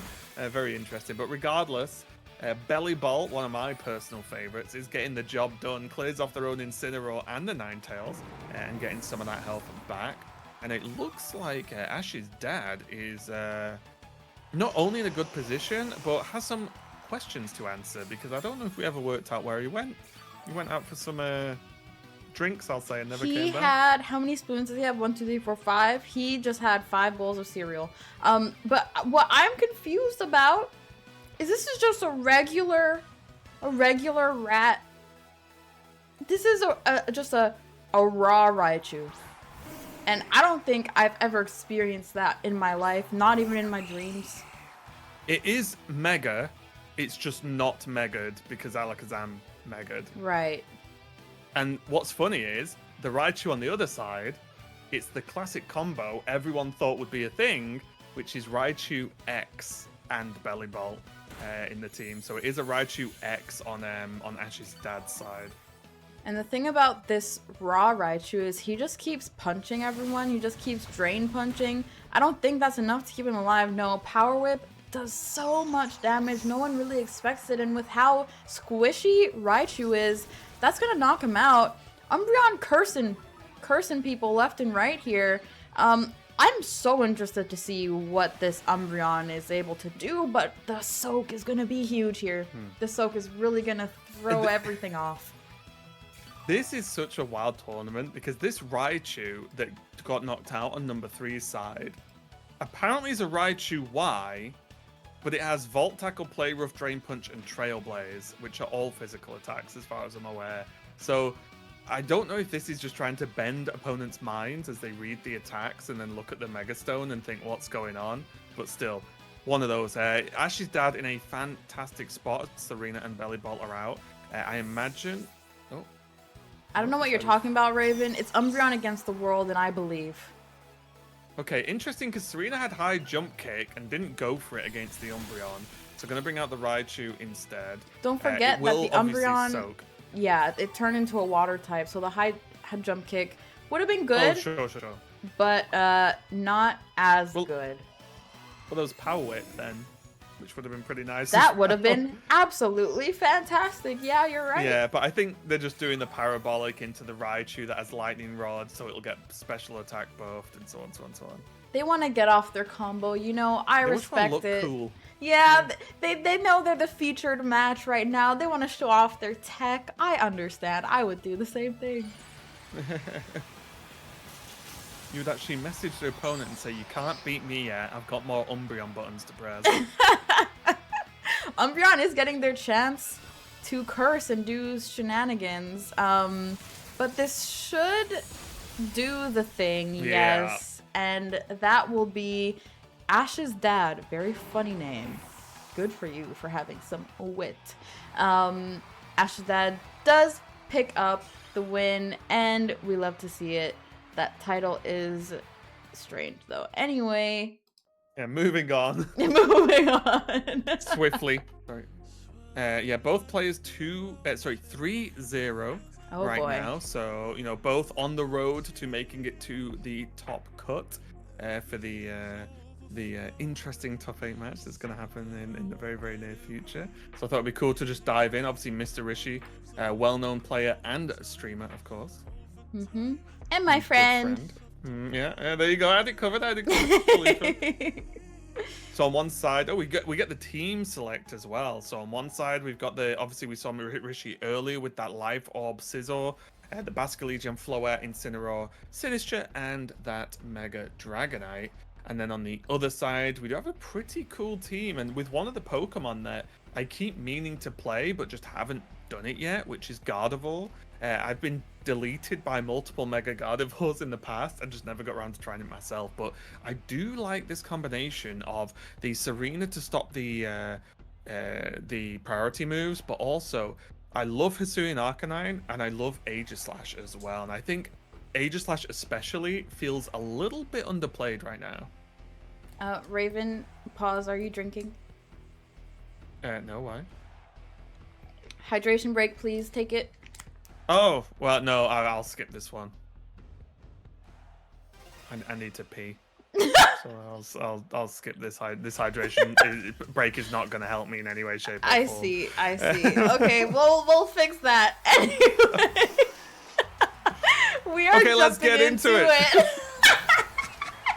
Get out of my brain.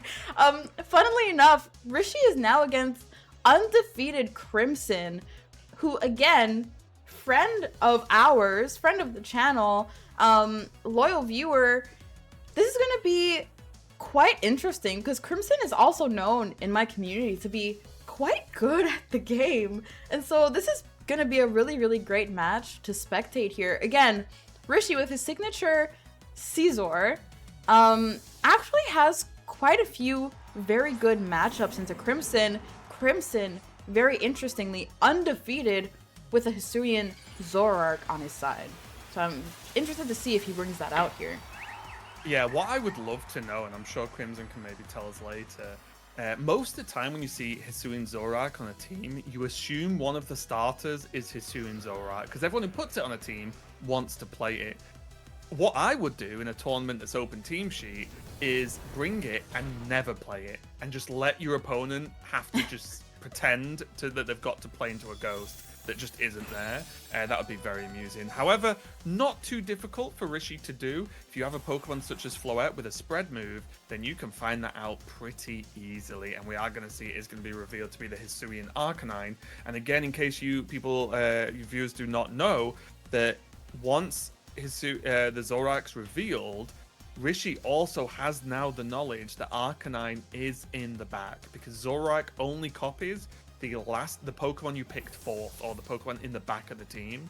So that Arcanine is 100% there, and Rishi can plan for it now, even without seeing it. Yeah, this is a really smart move from Rishi, because I would imagine starting Floette is not his usual lead, but knowing that they can get an easy reveal with this Dazzling Gleam to find out whether or not the Zoroark is in play is just such a smart move, and it does obviously work in their favor. And like you said, Raven, Rishi can now start positioning his Mons knowing that there is an Arcanine in the back. So I think that's part of why he chose to bring out this Caesar. He's getting in the right positioning to be able to take out the rest of this team. The only question is, are they going for the Mega? Or are they trying to do something? Oh, we're back. We're back. Are we? Everyone in chat, say we're back, because we're back. Yeah, very strange. I didn't press anything. I think Twitch might have just pooped for a second because everything else was fine. Sorry, but Yeah, I'm we're sweating. back. We're all good. I'm sweating. It's fine. We're back. We're back. Hey, everyone. Apologies. Blame Twitch. It wasn't our fault. Yeah, Twitch can't handle the aura. We can. We Thank can. you, Perfect. Sanders. Will everyone in chat do me a favor and tell Moon it's not her fault at all? She shouldn't feel bad and that she's the best. And she's amazing, okay? Everyone do me that favor in chat while we get ready for the next match we can dive into. I'm going to find us a match quick and see what I can do. Yeah, we are going to see the Whimsicott cleaned up and Basque Legion on an extremely low health. Going to die to a light tickling. But yes, the Araquanid is definitely an interesting one with that water bubble ability, looking pretty good. Does have Rain Dance, Wide Guard, Protect, and Liquidation. And all of this is pretty nice to see. The Mega Venusaur, something that people do play with in Rain, as obviously not only Venusaur's thick fat, but the Rain itself keeping it extremely safe against those fire type moves. We are going to see Basque Legion go in on the Arcadon. Arcadon's going to get 1 stamina buff for its trouble, but take a fairly significant amount of damage. Yeah, I want to point out Scarsing's outfit. Looking really cute in the... what was it? Who was the yellow jacket? Oh, you mean the character? Yeah. Wait. Oh my god, Matt. Oh my god, what's her name? Who's the yellow jacket girl? Hang on, I'm being stupid now. I think you've made me forget. Canary. Canary, yes. Yeah, sorry, yeah. He says I Canary. knew it was car something. It's not it's not Canary. Canary. It's Canary. It's not Canary. Canary. Anyway, the Canary fit.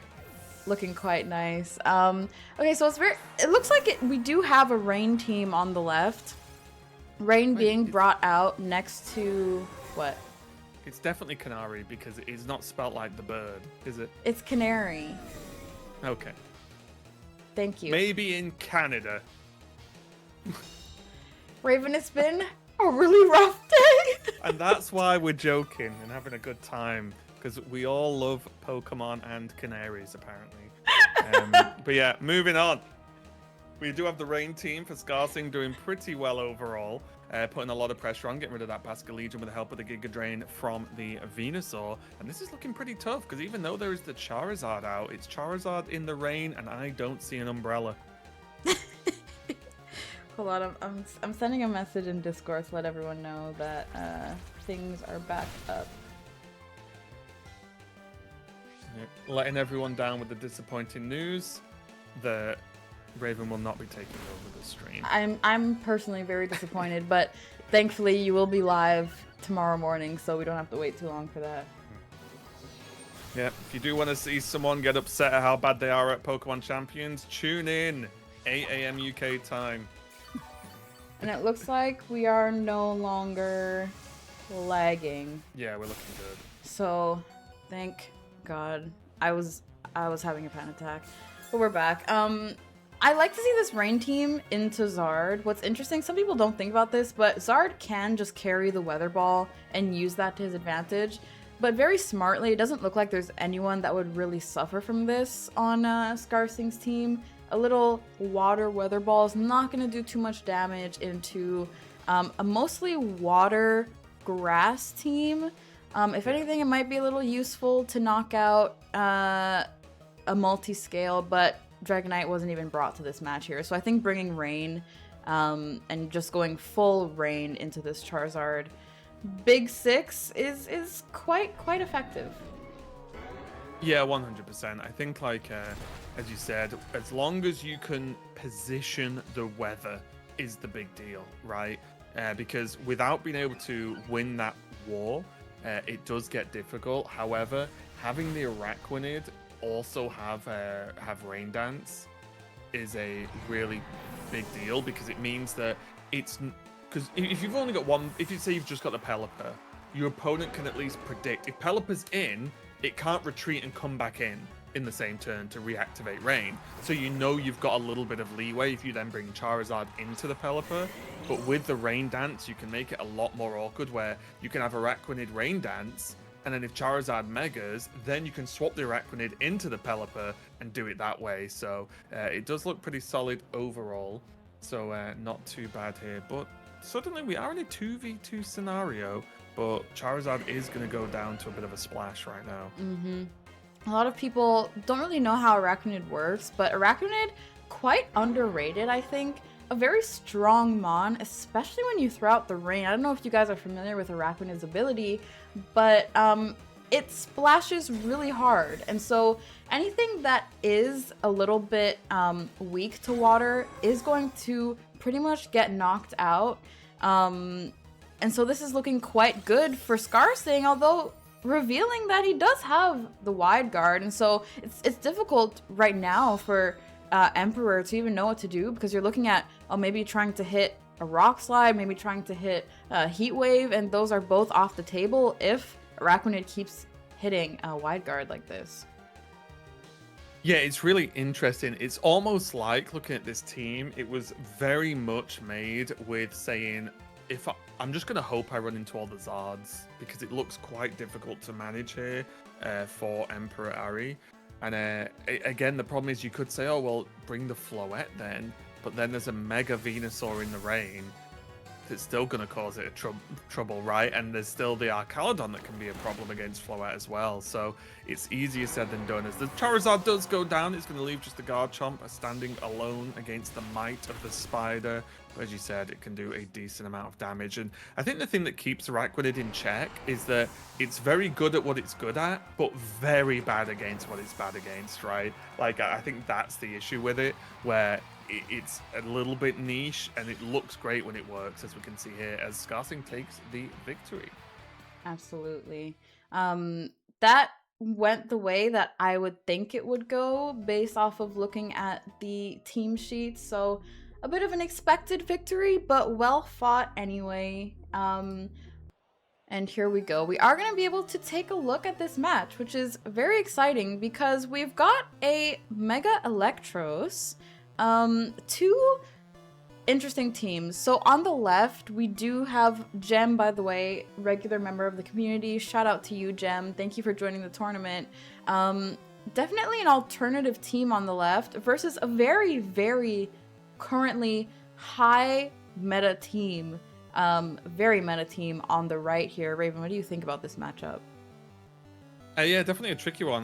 Kind of an interesting one, because just because something's popular doesn't mean it's going to beat the thing that's unpopular, because it's probably not built to beat it. So it's always that to be bear in mind. Although we do see the Scizor already dealt with. Electros, I do love Mega Electros, and I even used it in a team recently, but it's so flimsy that you need it to not only get knockouts so it can get that boost, but you really need it to get going and be able to defend it, because it doesn't really survive against much. Saying that, the same could be said for Raichu.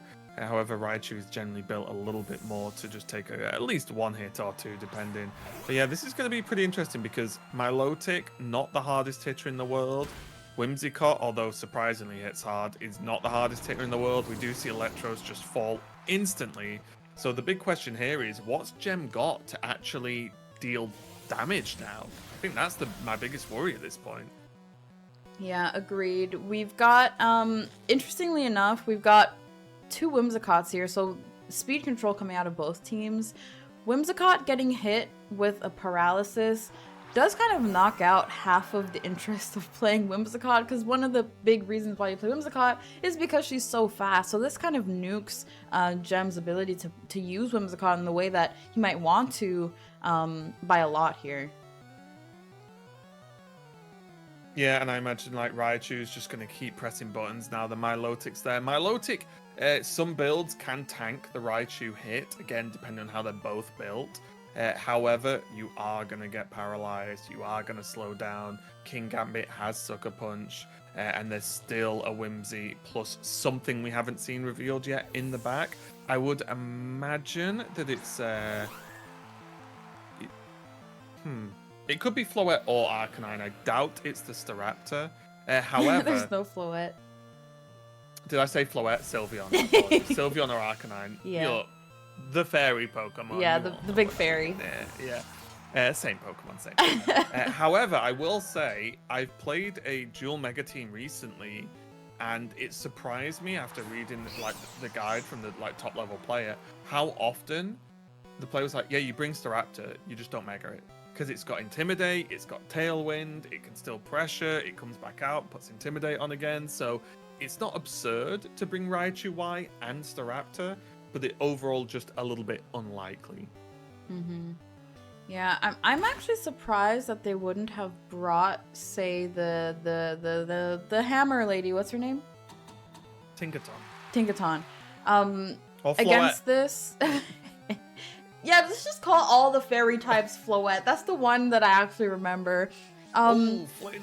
Oh no, that was from Fake Out, didn't I? Yeah, it was from Fake Out. But I feel like the Tinkaton would have been a decent matchup into this. But it looks like Mr. Dip gets the win here. And what are we looking at in terms of running matches in this round 5 of Swiss, Raven? So that one's done. There are 2 more matches left. Again, just a quick reminder, see people talk about it in the chat. This is the final round of Swiss. Once this round is over and the results are done, then we will show who the top 8 are that will then move on to the Super Duper Moon Elimination Doom round. I think that's the standard name. I'm not sure, but that's what we are going to do. That's what I'm going to start calling it. The Super Duper Moon Elimination Doom round. It just rolls off the tongue, right? Yeah, it was something like that. If you can, you should change your name on Limitless to your name in the game.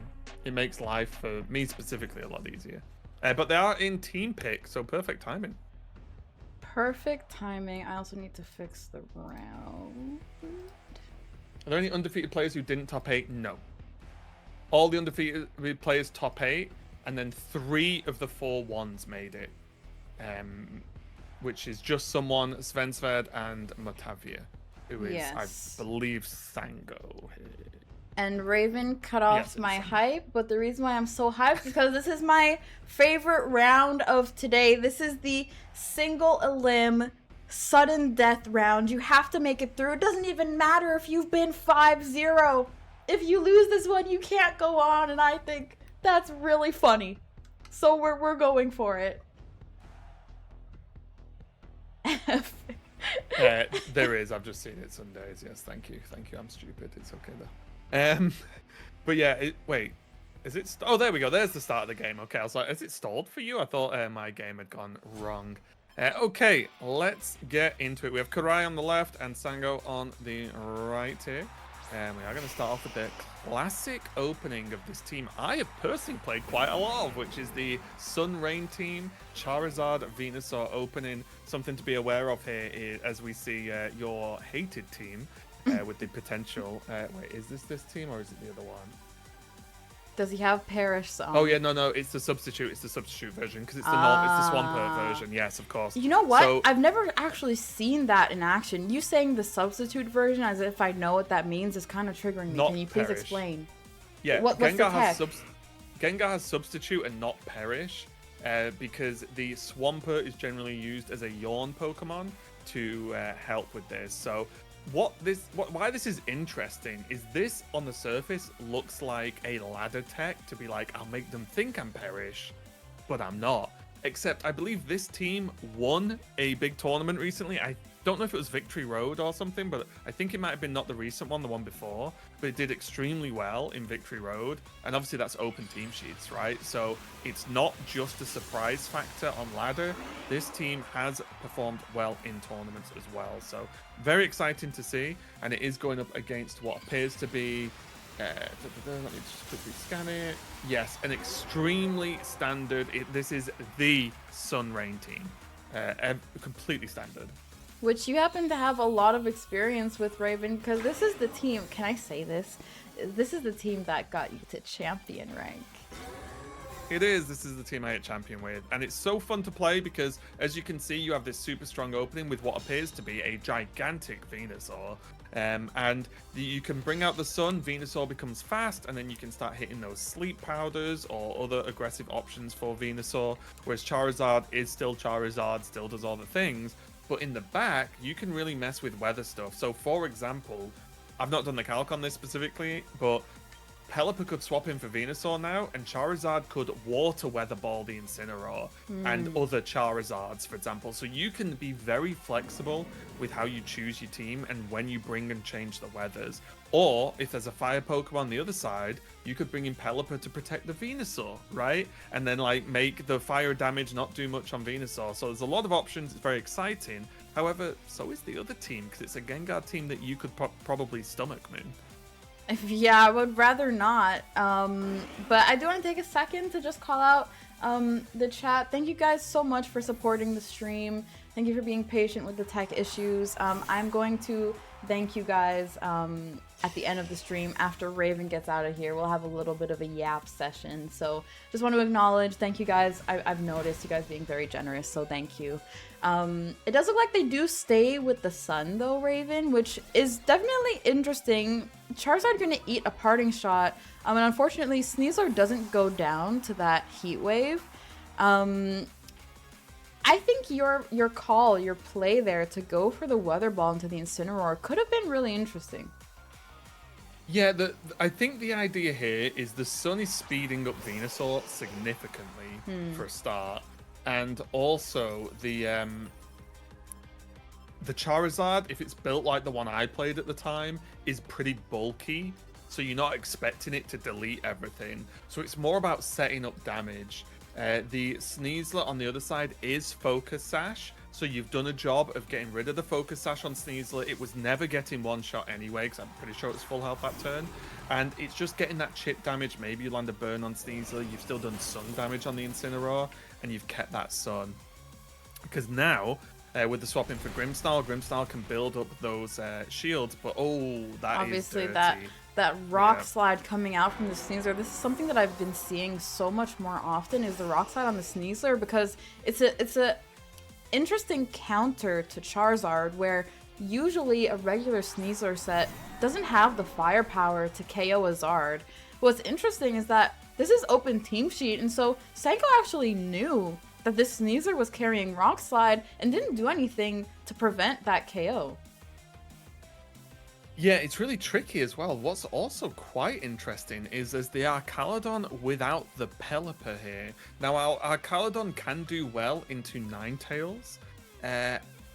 However, outside of that, I don't know, right? Because the team is physical, but then there is the Gengar and the Ninetales there. So, very interesting to not bring Pelipper to this game, or to bring Arcaladon and not Basculegion, for example, which also could have been quite nice if you're expecting the Gengar or something along those lines. So pretty interesting choices here coming out from Sango. However, we'll see if it makes it work, because again, even though there's no rain, the light screen and reflects can be quite good. The problem is though, with no Pelipper, the weather's now just in snow, and Ninetales can just spam Blizzard if it wants to and have that hit chance increased due to that snow. Yeah, and that effectively weather locks Sango. So this bridge, the Arcaladon, isn't going to be able to do any electroshotting. It wouldn't even be in their best favor to hit electroshot here. Obviously, that's going to do a lot of damage onto the bridge. Yeah. And it's probably going to be enough if the Sneasler, the Incineroar doubles into it. And yeah, that flash cannon into the Incineroar is not going to do anything. Yeah, the flash cannon obviously aimed at the Ninetales, which would have done significant damage because it's fairy type. However, Kurai not going to keep the Ninetales in. The Sneasler does go down, which is a big deal. But yeah, the only time you're ever raw dogging an electro shot is if you're so far ahead that you can afford to take the turns off for, like, is it in like a grindier matchup where the special attack boost can come in handy over the course of a much longer, grindier game. Just checking as well, something that could be relevant. This Incineroar has Throat Chop and not Darkest Lariat. So there is a world where the Arcaldon gets very tanky. And when sometimes you may be used to seeing Incineroar use Darkest Lariat, which ignores the defenses of the Arcaludon, or the boost, should I say, that is something that's a bit of a problem maybe for Kurai. However, Gengar doesn't care. So the fact that this Gengar's threatening the Shadow Balls onto the Arcaludon, you know a lot about Shadow Balls, Moon, of course. You know how powerful they can be when you shove them at someone's face. And yeah, it is going to take out the Arcaludon. And that's probably going to start putting an end to this game. Ironically, one of the ways I deal with Arcaludon is by hitting it with a Shadow Ball. Because usually an Arcaludon has rain next to it, so you can't simply put a fire move into it. And a Shadow Ball, even though it's not extremely effective against the Arcaludon, because it's a special attack move, does significant damage to it. As you guys just saw there, it just ignores its defenses. And so it is a decent way of just getting rid of the Arcaludon. Shadow Ball will always come in clutch. It's like the first time I still remember seeing a Frostlass Mega and press Blizzard against my Arcaludon, and it does tons of damage. And you're like, oh wait, Arcaludon's not supposed to take tons of damage. And you're like, oh yeah, fair enough. So yeah, you do have to be a little bit wary. Again, why the likes of Goldengo can be really good against Arcaludon as well. But Grimmsnarl's going to be dealt with, and there is just this Venusaur and a Dream. And with the Ninetales still up, the Gengar still up, yeah, it's just not going to be. And Sango's going to take the loss. And unfortunately, even though had a fantastic run, going to be knocked out of the tournament. Yep. That is the nature of the sudden death round. Hate to see it or love to see it. I don't know. Ooh. Sorry. I was just going to say, just a very interesting point and very relevant. We are playing on to open team sheets, and I apologize if I'm leaking private information here, but they actually said they didn't notice Rock Slide on Sneasler on the team sheet. So it's one of those where just because there's team sheets, you do have to like study them quickly and pay attention and remember what's on there, because just because you have the team sheet available, you are still playing the game. Your focus is on the game. And it can happen. I've done it before when I've played open team sheets. So again, another great bonus of this tournament that Moon's been nice enough to run for you all is that you get open team sheet practice, right? Because it's not as simple as, well, I've glanced at a list, I know everything now. It's not that easy when you're actually playing the game. Absolutely. The one time I played an open team sheet tournament, I think I won because my opponent didn't notice that my Chandelure had the focus sash and I got away with it, which is kind of crazy. So that does happen. Just because you have all the information in front of you doesn't mean you know what to do with it or you've noticed everything. It might just look like a regular Chandelure and you see Chandelure and you assume it's going to be a Mega Chandelure. But we are jumping into another one of our sudden death matches. Looks like we have an Incineroar standoff here, but on one side of the field we've got Blastoise hitting a Shell Smash, but on the other side of the field, we have the Fish of Doom, and this is looking like a very, very good match. It really is. Also, slight issue, I joined the other one because I wasn't sure which one you went into. That's so funny. You're not living in my brain after all, are you? Never mind. I was focused. Okay, so just to give you a quick update on the other one, though, Scarsing has a Pelipper and a Dream going up against multiple Pokemon from Just to Someone. So just a quick notch on there that, like, it looks like Just to Someone is going to win on that other match, but I will join this one now. Super interesting, yes. So right now we've got Rishi against Sven. Just so you guys know, Rishi is the one in this matchup who is undefeated. And just looking at the standings right now, even though I know a lot of people are going to have a lot to say about the way that I run this tournament, it's totally fine. This is a sudden death round, and the stats don't lie, guys, because the 2 5-0s so far who've gotten to this point have now gone 6-0. They still have not gotten knocked out, so they have proven themselves. What do you think about this matchup in front of you, Raven?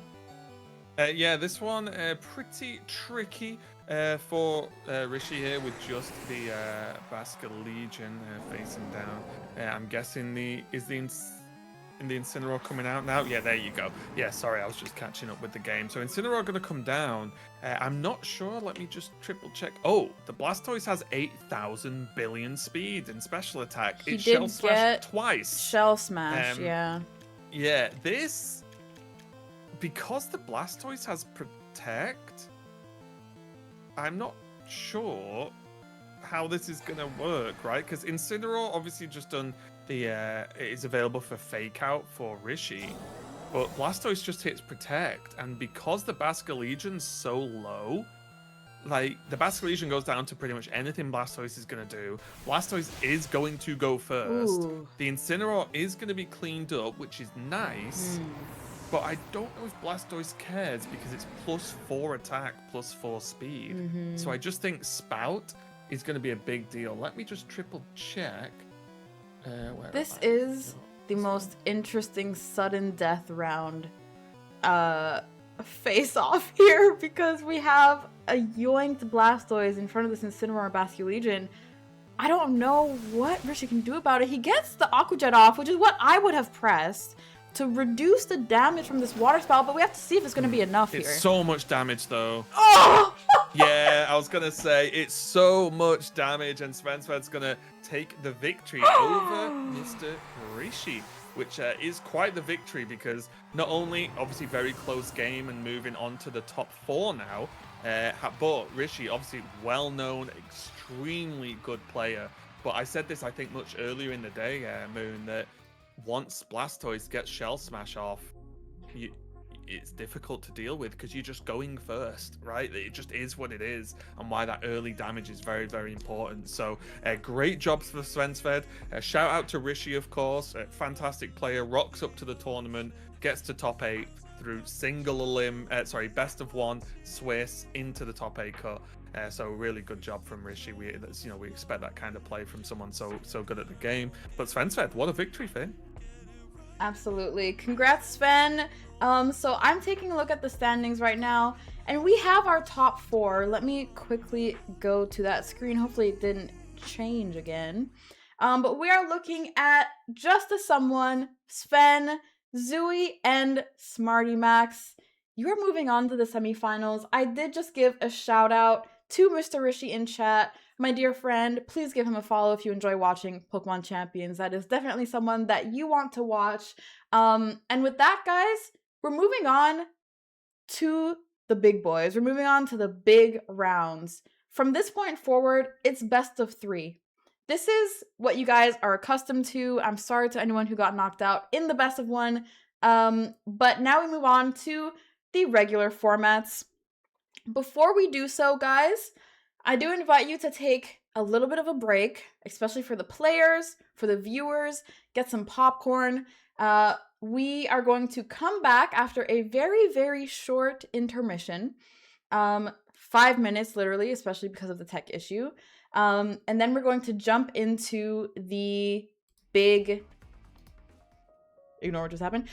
We're going to jump into the big matches. So I will catch you guys in 5 minutes. Come back with your snacks and with your drinks, and we'll be right back. Thanks, guys.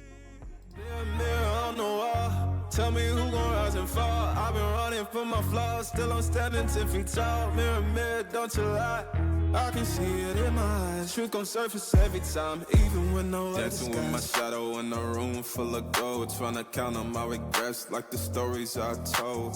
Mama said, boy, don't sell your soul for applause, but the silence louder now than a million gods. I seen kings fall quick for a hit on a rail. Seen queens trade crowns for a 6-figure deal. I don't blame them, I just pray for them. We all one mistake from the cage out of graveyard. Living like a movie, but the credits never roll. They gon' crop you out the frame if you ever lose control. Talk truth, they call it hate, but the fake love louder than an ache. Every scar got a sermon in it, every L got a learning in it. I ain't perfect, I just pin it how I lived it. If the game rigged, then I still pivot. Mirror, mirror on the wall, tell me who gon' rise and fall. I've been running from my flaws, still I'm standing 10 feet tall. Mirror, mirror, don't you lie. I can see it in my eyes. Truth gon' surface every time, even when no mirror, mirror on the wall. Tell me who gon' rise and fall. I've been running from my flaws, still I'm standing 10 feet tall. Mirror, mirror, don't you lie. I can see it in my eyes. Truth gon' surface every time, even when they won't captions, not scriptures. They won't clout, not pictures. They won't pain and a filter, so I bleed through the pics like scriptures. You can't cancel what's already broken. You can't mute what's been outspoken. I spit truth with a chip on my shoulder. Got trauma in my tongue and the world getting colder. Used to pray for a check, now I check on my spirit. Cause the money don't echo when your soul ain't near. I see fake friends turn saints in the crisis, but they ghost real quick when the fame hit its highest. Still I ride for my day ones. Still I ride when the pain comes. I don't flex, I reflect, I don't fear, I dissect, yeah. Every verse got a little confession, like every scar, just a deeper question. Mirror, mirror on the wall, tell me who gon' rise and fall. I've been running from my flaws, still I'm standing 10 feet tall. Mirror, mirror, don't you lie, I can see it in my eyes. Truth gon' surface every time, even when no mirror, mirror on the wall, tell me who gon' rise and fall. I've been running from my flaws, still I'm standing 10 feet tall. Mirror, mirror, don't you lie, I can see it in my eyes. Truth gon' surface every time, even when nowhere disguise.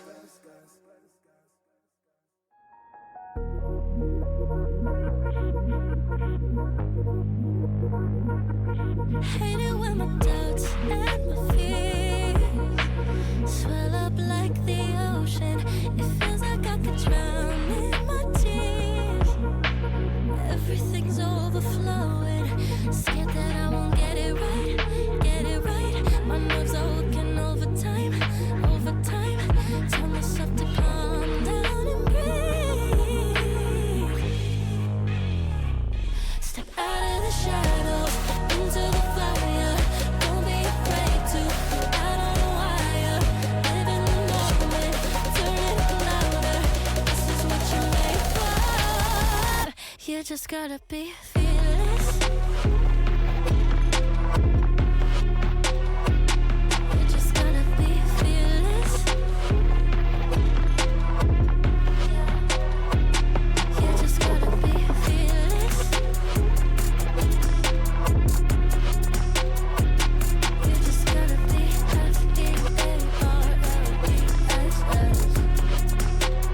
fearless. Once I get in and I put it in try, ain't no more stopping me, don't even try. Controlling the chaos, controlling the fly.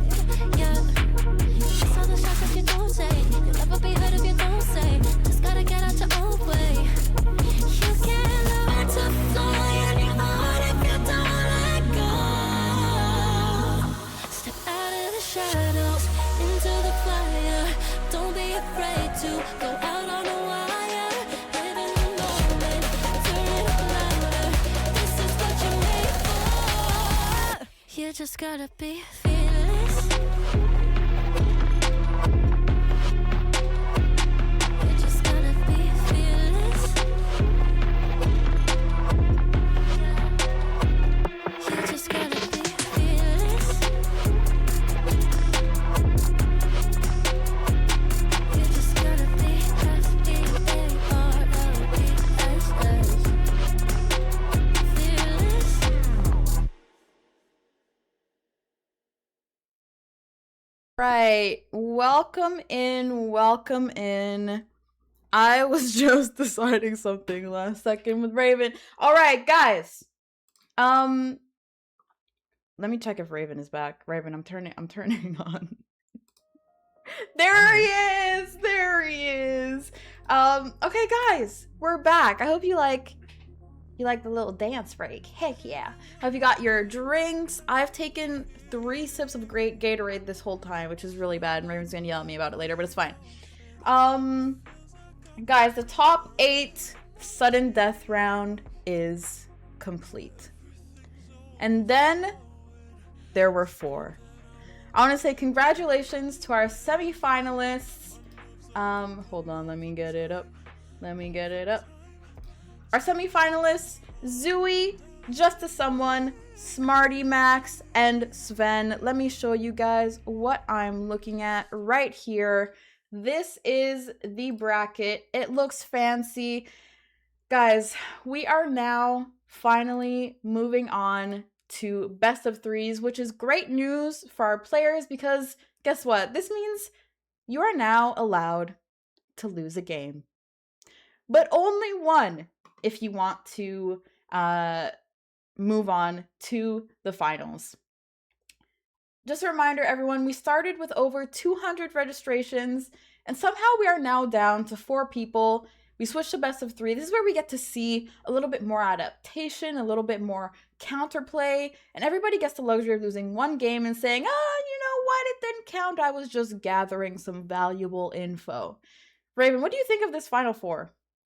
Yeah, I'm just looking at them now. I did just remind them that it is best of 3, just in case. But we have Smarty Max on Raichu Y, Primarina, King Gambit, Farigiraf, Meowscarada, and Hisuian Arcanine versus Svensved, which we did just see beat Rishi with the Delphox Blastoise Protect the King team.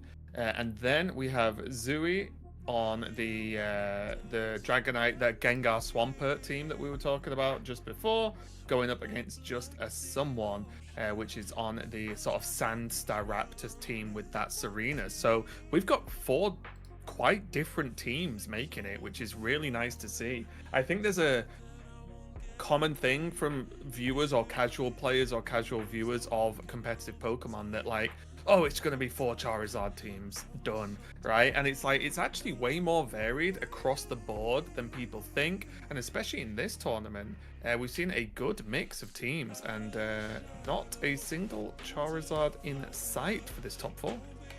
That's great news for me. I'm tired of the big lizard guy. Raven, I suggest we jump into the Smarty Max versus Sven. And I want to encourage players, as soon as you're ready, jump into your matches. We are ready to cast. Guys, this is for the big bucks. This is do or die here. A little bit less than last round, but we are going to be able to see these players truly locking in into a much more normal best of 3 format. So I'm going to jump into the spectate here. Yeah, and just a reminder, this is now best of 3, so the players do have that interesting mind game and sort of extra layer of strategy for once they've played game 1, then they have to think about, okay, is my opponent going to lead the same? Are they going to completely change? Should I stick? Should they stick? Should we change? Do this and that? And it's all going to add up in this best of 3. And another reminder as well, and correct me if I'm wrong, Moon, but the winners of these 2 semi-finals obviously go to the finals and make the prize money cut, right? As there is first and second place prize money to be won, as well as an eternal floette for the winner. A little spare one, or one if they need it. Absolutely. One thing that a lot of new players actually struggle to get is the Eternal Floette, because it's a little bit difficult to find if you don't have ZA or you don't know what to trade for. But we are going to jump into this match. We've got Verdant with the Raichu team, and we've got Sven with the Delphox team. We've seen both of these teams in action already. I'm really excited to see if they bring this Meowscarada, considering that they've got a Blastoise. This Meowscarada could do a lot of damage here, and as some of you guys know, I am a bit fond of the cat, which I fondly call Tom.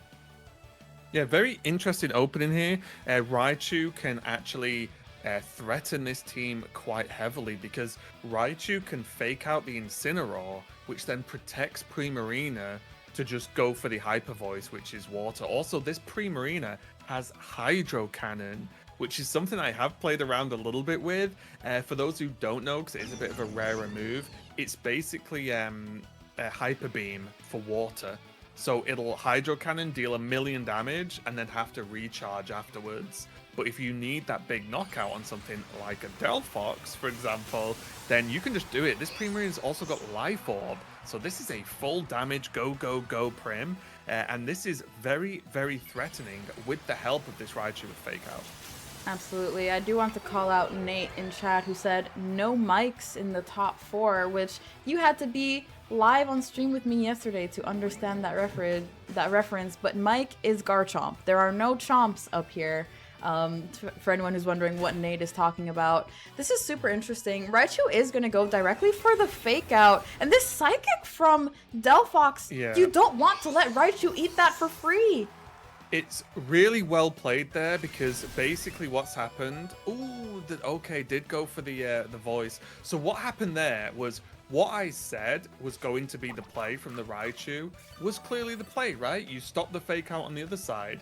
But Svensved knew that was a good play, so went for Helping Hands on the Incineroar onto the Delphox. because Helping Hands is what, +8? It's the fastest move in the game, right? Or is it +9 maybe? I can't remember. It's the fastest move in the game in terms of priority. So you'll always beat Fake Out with it. So if you do Helping Hands, then even if the Incineroar gets Fake Out, who cares? It's done its job.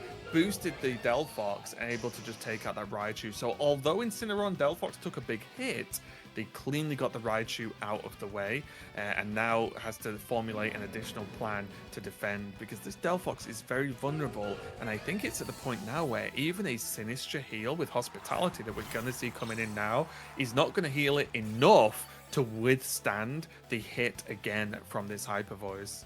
Indeed, Raven, not enough, as you like to say it. That Psychic is still hitting very hard. Good call. Very good call there. Sinistra is gonna almost get taken down, and probably will get taken down, yes, indeed, with this Hyper Voice. And the matchup was not enough to heal Delphox enough that it could take another Hyper Voice. So right. That didn't really go into Sven's favor, but keeping in mind, Sven does still have 2 Mons alive after this, even though that was a double kill. And this is going to be huge. We know one's Incineroar, which is going to be quite nice, and they've gone for Sneasler. Okay. I wonder if they went for Sneasler or Gambit, because Gambit is another Pokemon that is like kind of a king to protect, right? In this team, you can use it as a secondary big attacker. Sneasler, though, obviously going to line up reasonably well against the Prim, and also the Incineroar reducing that Arcanine damage down a little bit. However, Arcanine's quite fast, so Arcanine will want to just blitz, do tons of damage. I'm just going to double check. I'm pretty sure I know the moves, but on the Arcanine, there is it is Focus Sash, not that that matters now, and it does have that Head Smash and Extreme Speed and Flare Blitz. So the standard thing for Arcanine. Farigiraf going to come out, stop the Fake Out, and eat that Diaclaw. Going to be pretty nice, because Farigiraf is actually going to really threaten this Sneasler as the Incineroar goes down, and this is slipping away from Svensved. Yeah, that Farigiraf switch accomplished a lot of things at once. It brought board pressure onto the Sneasler, and it also allowed Arcanine, if in the event that it was the Fake Out target, to be able to knock out that Incineroar under every circumstance. So that was just very, very well played by Verdant there. Yeah, and for Sven, it's one of those things, it looks like a terrible turn, and arguably it was, but they just can't do anything else about it, right? There's just nothing they can do. Yeah, and Sven is going to say, you know what, great play, go next. Because as we established, this is not the sudden death round. Sven can come back from this. Will they? Won't they? I don't know. What do you guys think? Do you think Sven can come back from the loss that they just had? I don't know about you, Moon, but my actual Twitch has died. And I mean, full dead. So I don't know if this is affecting you or not. I don't know if it's affecting chat. Apologies for distracting you if it is. But... Are we still live, gang? What do you mean your Twitch is dead? Look at my... Oh, wait. Everything's dying. I tried to send you a screenshot and it's not working. Can you still hear me okay? Yeah. Okay, well, you carry on. Yeah, you carry on. I'm going to assume I'm okay. Yeah. Everything's breaking for me, but I'm going into game 2. Okay. Let's jump into game 2. We can still see and hear you both. Thank you so much, guys. We're going to jump into game 2. It is already going. Apologies for the tech issues. We've not done anything, guys. We've not done anything. We've not done anything except be cursed, but I think I'm back. I think I'm back. Okay, apologies for distracting. My bad. We are going into that game number 2. All right. The leads are not quite the same, Moon. Yeah, this looks much different than the last game. Again, it seems a little weird bringing out Sinistra. Actually, a little bit weirder because they don't have a double Fake Out pressure. But I guess at this point, you see the Raichu, you assume he's going to Fake Out turn 1. You protect the Delphox, you can't Fake Out the Sinistra, and you get a free potential Matcha onto the Prima Arena. And also, very valuably chip this this Raichu. Yeah, I think it's nice because one of the problems Raichu has is because it's all just high power single target moves and Raichu's pretty squishy, it really struggles with misdirection. So if the Protect comes down this turn, excuse me, and then the Sinistcha can Rage Powder next turn, what's Raichu going to do? It just has to hit pretty poorly into the Sinistcha. It still hits reasonably hard, and I promise I was going to say this, but I weirdly would have liked to see Delphox attack or Nasty Plot this turn because it felt so obvious a play. You know, this play that Sven's done, it's like it's the play you do against a Raichu opening, and because of that, I would have liked to have seen a bit of a risk and just click Nasty Plot and then say, well, if you assume I'm gonna double target the Sinistcha, then I'm gonna get a really big benefit for it. Yeah, what's unfortunate is that Matcha did miss the Primarina, which obviously you can argue won't be the biggest decision factor in this match, but you would like to see some chip get down on Primarina, especially when it's super effective. Even though Sinistcha is a support mon, it deals out a surprising amount of damage, especially when it has a super effective boost, like someone Primarina, a Blastoise. You want that Matcha Gotcha to hit, so that's a bit of an unfortunate miss there. Yeah, one of the questions here is, what's Sven going to do? Because if they retreat the Sinistcha and put an Incineroar or Sneasler, who cares, right? Because I don't think Ven does. And then Ven could have also gone for Protect on Raichu and just gone for Hyper Voice again on Prim. Because there's a world where Sven said, I'm in trouble, I'm just going to Rage Powder and then like Psychic the Raichu to try and knock it out. But did choose to bring in the Sneasler. But the problem is, and this is something I found when I've tried this Delphox team, is you can get pinned in this corner where like no switch is comfortable. Because yes, there's fake out options now, but Raichu and Prim could just protect and just say, well, there goes your fake out, now what, right? Yeah. So it feels pretty dangerous that being able to get an attack off with this Delphox is going to be really difficult. Definitely. Obviously going for the fake out pressure. Clicking Nasty Plot here, very like interesting. Yeah, I wonder if they go for the target on the Delphox, and they do. That's gonna be...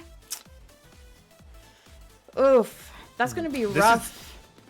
Oh, okay. Prim goes down to the Diaclaw though, which is quite nice. The reason I like the Nasty Plot because I think Sven needs to do something big to win this game, and that's boosting Delphox.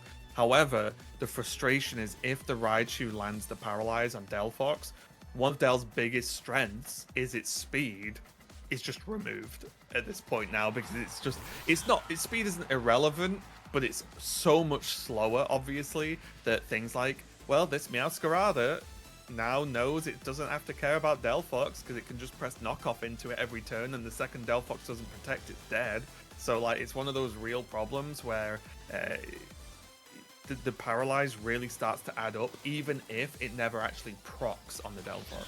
Absolutely. It doesn't need to proc for it to change the course of the game. I was going to say the Nasty Plot there was so risky because it doesn't matter how zoinked you are out of your mind in terms of how hard you can hit. If everyone else can hit you first and has knockout potential on you, I wonder if that Psychic, if just going for that Psychic being fastest on the board last turn would have just knocked out the Raichu and prevented that paralysis, and then maybe look for a Nasty Plot at a later date. But this kind of puts Sven in a position that, Sven cannot come back from. Yeah, that was really, really tricky for that one. I was actually just clicked into the wrong game as well. And it looks like that's going to be a 2-0 for Vendan. Really, really strong play there. So great finalist, honestly. I think Sven has played very well, because we've covered Sven a few times during the evening, of course. But yeah, shout out to Ven. Like, really good play there, controlling the Delphox, not letting it be comfortable. And is going to be our first, at least confirmed finalist, because I believe the other team is still playing. They absolutely are, and I am jumping in right now. They had a bit more of a delayed start. Took a little more time to get some dancing out of their system before jumping into the match, but we are going to join them now just to keep you guys up to speed. It looks like we have Zooey, who is 6-0 in the tournament, and we have Just As Someone, who's actually 5-1, but Just As Someone took home the first match against Zooey, so this could really come down to the wire here, and it looks like Just As Someone is actually doing quite well in this second match. Yeah, we are sliding into game 2, and it is just going to be the Sneasler and a Dream for Zooey. Well, that's going to be pretty difficult to deal with. And also, there's still a fourth Pokemon in the back that's not been shown for Just, which is rough because I'm going to guess that Staraptors just ran away with the start of this game. Just based on what I can see. Obviously, it's a bit damaged now on 25%, and Serena tickled a little bit down to 76, but the Staraptor just still being there. Gengar on 10%, Sneasler on 1, and there's still the Sneasler in the back for Just. And if that last Pokemon is a Tyranitar, for example, this game's probably over just down to sand. Yeah. This is looking unfortunate for Zooey here.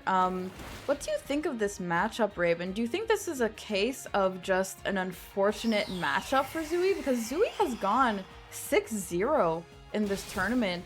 To then go 0-2 is a little strange.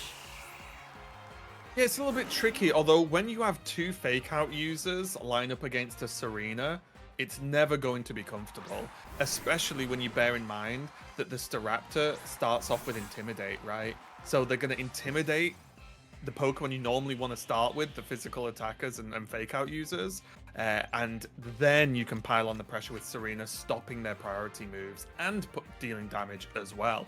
So really, really rough overall, and it is going to be the Tyranitar, so it wouldn't shock me if this is like just a protect and say, yeah, take some sand damage, my friend. Yeah. However, I don't think anything that Gengar has can really contest the Tyranitar. It's got Sludge Bomb and Shadow Ball, and I don't think either of those are really getting the job done. Yeah, this is looking like a very difficult yeah. uphill battle, and that will just be game because Sneasler has a little sand in its toes, and that's going to be enough to take it out. And it is Choice Scarf Tyranitar, so actually even less to fear from Gengar, right? Because it's faster, which is something I did just have to double check there. Because I was like, what, is it going to knock off first? But yeah, with Choice Scarf, it is what it is. You're just going to get outsped. And I believe that is, as you said, a double 2-0 we've had in both semis. That is wild, guys. We flew through those semifinals very, very speedy. Some people asserting their dominance before hitting the finals, which means we've got... One second. To be clear, we did say it was 2-0, but that was only the first match of this pairing. So now we are jumping into the second match between our second semifinalists here. Yep, and as we can see, we did see a little bit earlier that I believe it was on Kurai's side here. It was the Ninetales, Dragonite, Gengar, and Sneasler was the choice. And then on Just As Someone, it was the Tyranitar, Serena, Sneasler, and the Staraptor that was megaed. Very important now, and this is one of the cool things about Best of 3, of course, is that the players can adapt. If, for example, on the left, we see they did lose game 1. Maybe it's, did they just misplay? Did they do something wrong? Are they happy with their initial choices? Are they going to lock it in again? Or do they need to mix it up if they lost? And the same can be said for Just As Someone, who's currently leading 1-0.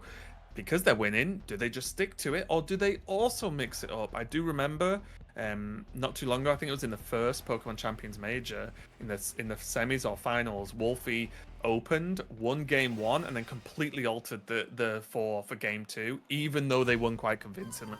So very interesting, these sort of different approaches to Best of 3 as the players do get into that game number 2. We are going to see the Sneasler and Staraptor open over on the side for Just As Someone, and then Kurai going for the Swampert into a Ninetales this time.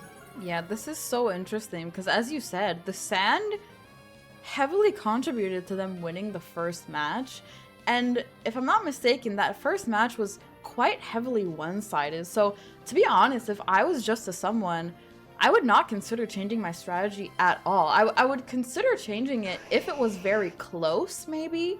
But the fact that it was won by a bit of a landslide makes me question their decision to just completely switch up their strategy here. And yeah, just to answer the question in the chat, this is a regular Swampert. It's pretty chunky, it has leftovers, and it has Yawn, Flip Turn, the ground move that I always forget the name, but I can triple check, high horsepower, and Protect. So it's a pretty chunky one. The overall, or one of the plans that you can execute with this build is you can use Mega Gengar, who is not Perish Song, to trap Pokemon in and then yawn them to sleep, and then they can't retreat out to Yawn, which can often be the case. Nice swap into the Gengar to soak the Fake Out. However, Staraptor gonna just set up the rest of the game with that Tailwind. This is interesting, Raven. Do you see anyone? I guess the very specific question is there Dragonite carrying Tailwind to counter this Tailwind? No, it is not. The Dragonite is Dragon Claw, Superpower, Extreme Speed, and Protect with Life Orb. So very aggressive Dragonite, obviously physical with those moves as well. And it also has Inner Focus, so it can't be Fake Out and intimidated. So it is just a go regular Dragonite to so deal max damage. Yeah. It's so interesting to go Inner Focus on the Dragonite. But more specifically, now Just As Someone does have complete speed control in this match. I guess there are two options for Just As Someone's speed control, right? They go the Sand route, which just naturally boosts Excadrill, and Excadrill suddenly just wants to knock out everything on the field. But for this match, they've gone for this game, they've gone the route of hitting Tailwind, and they still have brought T-Tar, which is what I was wondering would happen, and it looks like they've not completely switched up their strategy. Yeah, I think Tyranitar's just too good into this team, right? Because we've seen this is a Scarf Tyranitar, so Tyranitar is just going to laugh at Gengar now because it has knockoff, and we saw the problem there, where it's unfortunate that the Yawn was used, but because Gengar didn't start, and it got swapped in. The swapping was good to soak the Fake Out, but it wasn't Mega'd, which just let someone, that's also just as someone change your name. I'm sorry, because that is very difficult to say while casting. But anyway, so Just As Someone managed to retreat the Staraptor and dodge the Yawn, which is what the Gengar's kind of for in the first place. So a bit of a tricky situation. We do see the double Protect. As it is important to note as well that this Sneasler from Just As Someone is that Life Orb, Throat Chop, Fake Out, Poison Jab, Close Combat. So it's Battle Sneasler 100%. I'm sorry. Asha in the chat said Gengar's feet always crack me up. Tiny little feet. And I've never looked at it before. And he has giant arms, like so menacing, and you look at his feet and they're just little paws, and I never noticed that before, so thank you, Asha. That kind of made my day. But yeah, I'm actually really surprised that I guess they switched out from the Gengar to avoid the close combat coming onto the Ninetales, which worked very much in Karai's favor here. Getting the knockout onto Sneasler, I think, is huge for them. But keep in mind, they still have Tailwind up, and so whatever they throw out, they are going to be able to hit first here. Yeah, I think this is the last turn of Tailwind, right? I think it's either ending or about to end. They do bring out Staraptor again, though. So yes, Tailwind one last turn this turn.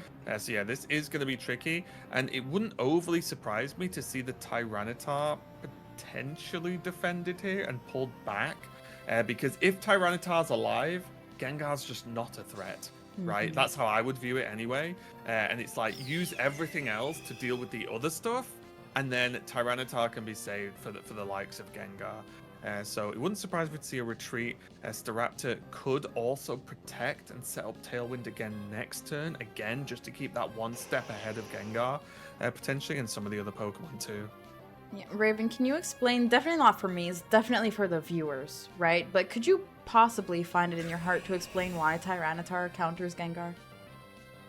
Yeah, so Tyranitar is just a giant pain for Gengar, mainly because Tyranitar is just an aggressive nightmare in general. But this one is Choice Scarf, so it's even faster, because Tyranitar's not really that fast generally. But it's Choice Scarf Jolly, so it's even faster. And most importantly, it has knockoff, which just deals significant amount of damage to Gengar. And when you're committing your Mega, and it just gets countered by not only the Sand being defensive for the team for Tyranitar and potentially Excadrill as well, but also just knockoff pound on the pressure. Whereas the Gengar isn't really putting out that much damage in response. So Tyranitar just kind of stands in front of Gengar and says like, yeah, let's go, right? It just doesn't really mind that much. So yeah, I think the onus is definitely on trying to just protect it, to keep it as a threat. Yeah, Tyranitar, funnily enough, covers so many bases with the different type of movesets that it can have. And I'm afraid of Tyranitar for the same reason, because of knockoff, which is something that a lot of people don't really think about, but a knockoff onto a ghost type will just delete it when you have a lot of power behind it, and that's why T-Tar is very scary to this Gengar, and why I believe Just As Someone brings T-Tar against this matchup every single day of the week, because it basically just makes him not able to play the game. We do see the knockoff going onto the Swampert, not quite enough to knock it out, but it does get the leftovers off. Probably not super important at this stage, but very importantly, another Tailwind goes up for Just As Someone. A little bit dangerous. Okay, it's going to live. I was going to say a bit dangerous going for that, because it does mean that the flip turn is going to do significant damage to Tyranitar. One of the reasons why I was sort of talking about is it worth the retreat, because Sand isn't up, right, which helps because it does chip damage as well as protecting Tyranitar, but also you just don't want to get hit if the Gengar's not out.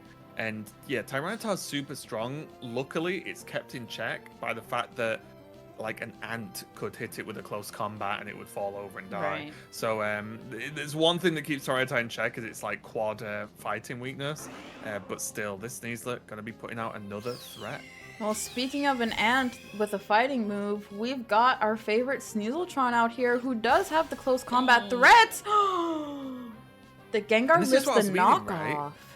It lives because, again, knockoff doesn't do extra damage for an item because it's the Mega Stone, which doesn't proc knockoff. It's just knockoff plus Tyranitar's attack makes it that strong. However, just no Sand, I think, is what's been missing here, because the Swampert and now the Gengar are in tickle range of being knocked out, and it's just the lack of Sand that's feeling frustrating here. However, Tailwind is up, so the Serena Staraptor still piling on tons of pressure. The Sneasler, I will just triple check, but yeah, it is Focus Sash Unburdened Sneasler. So Sneasler won't go down to just the one damage, the one attack from Staraptor. Still though, looking pretty good for Just As Someone.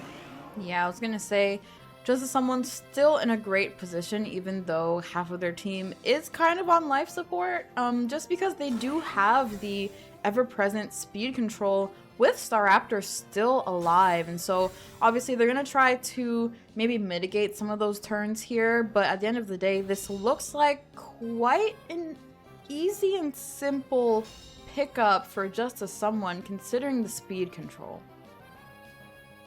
Yeah, it's a little bit tricky as well, because Karai has, or Azui has, does have the Ninetales in the back.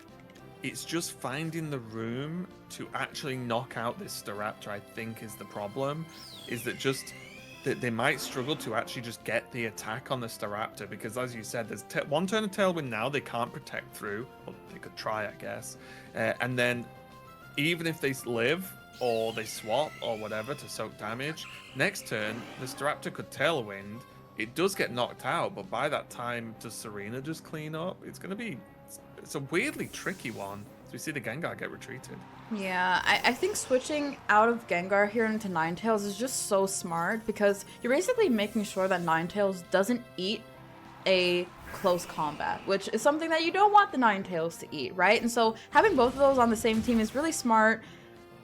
Karai does sacrifice the Swampert here, which out of their whole team, I think would be the one Mon that might have the least effective time here. Does Ninetales live this? It just doesn't. The 3 triple axles hit. That means Ninetales goes down.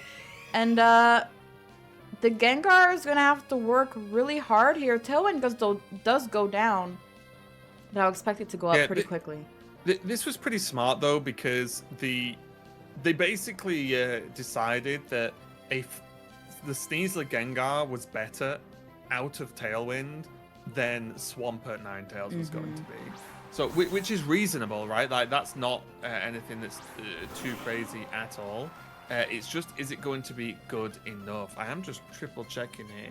I feel like this could kind of go either way. Now we're in some kind of weird mind game where Sneasler has fake out pressure and Staraptor... Sneasler doesn't have fake out?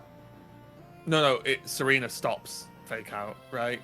So Queenly Majesty stops prior moves. I would have done the Raven thing. Yeah, so this is tricky because there isn't a fake out, but Gengar should be faster than Staraptor. So Gengar can stop the Staraptor, but Staraptor could protect and Serena can just tickle Gengar and it's knocked out. But then if Gengar protects and the Staraptor does Tailwind or maybe attacks the Sneasler and they double into Sneasler to take Focus Sash, then that's going to be really tricky. So yeah, Gengar's just going to go Sludge Bomb. Ooh. Gets the poison. The poison is interesting. I wonder if that will matter. Oh. Brave Bird on Sneasler. So Staraptor's going to knock itself out, right? It should knock itself out. And Sneasler lives because of the Focus Sash. So this has become tricky. It went from... Oh, man. So this should just be game. Because Gengar's just faster. And that's crazy because it really seemed to be going in just to someone's favor heavily, but that seemingly very weird switch into sacrificing 2 of your Mons has gone so well, just understanding the speeds on the board. Yeah, and such a big deal as well because the switches were a large part of that was protecting the Focus Sash on Sneasler.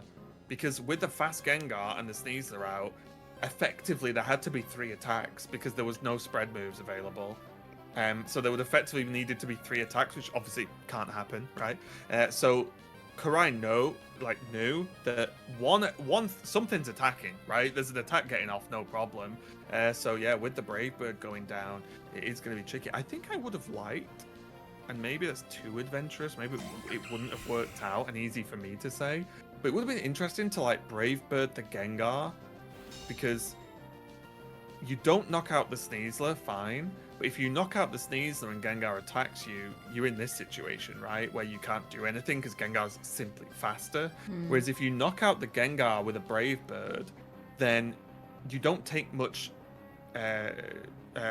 recoil damage because you didn't deal much damage, right? So I would have just liked to have rewound the game, done it that way, and just see what position you'd be in. I'm not saying it's right or wrong to do that at all. It's just one of those interesting ones. So yeah, the Gengar is going to take the victory, and we are going to even up the match at 1-1. Pretty dicey one going on there. Yeah, I feel like what I thought at the very beginning of this match of going a different route with the strategy after the first match so blatantly won you the game is a huge risk, because either your opponent is playing into that and knows you're going to do the same thing, so they're going to bring something to specifically counter it, but I almost think that onus is on them to do it. It looks like we are looking at a very interesting semi-final. This one is not a 2-0, and it's quite close as well. So what do you think about this game 3? What would you be thinking about at this point, Raven? Yeah, I think it's going to be very similar, because I don't think either player's overall brings are wrong from what we've seen from both games now. I do just think that Justice Someone needs to do a little bit of a better job protecting the Tyranitar, because the sand does so much. Like, look at the health the Gengar was on. Look at the health the Swampert was on. One sand proc, and maybe that whole game's different, right? If sand was been able to reset.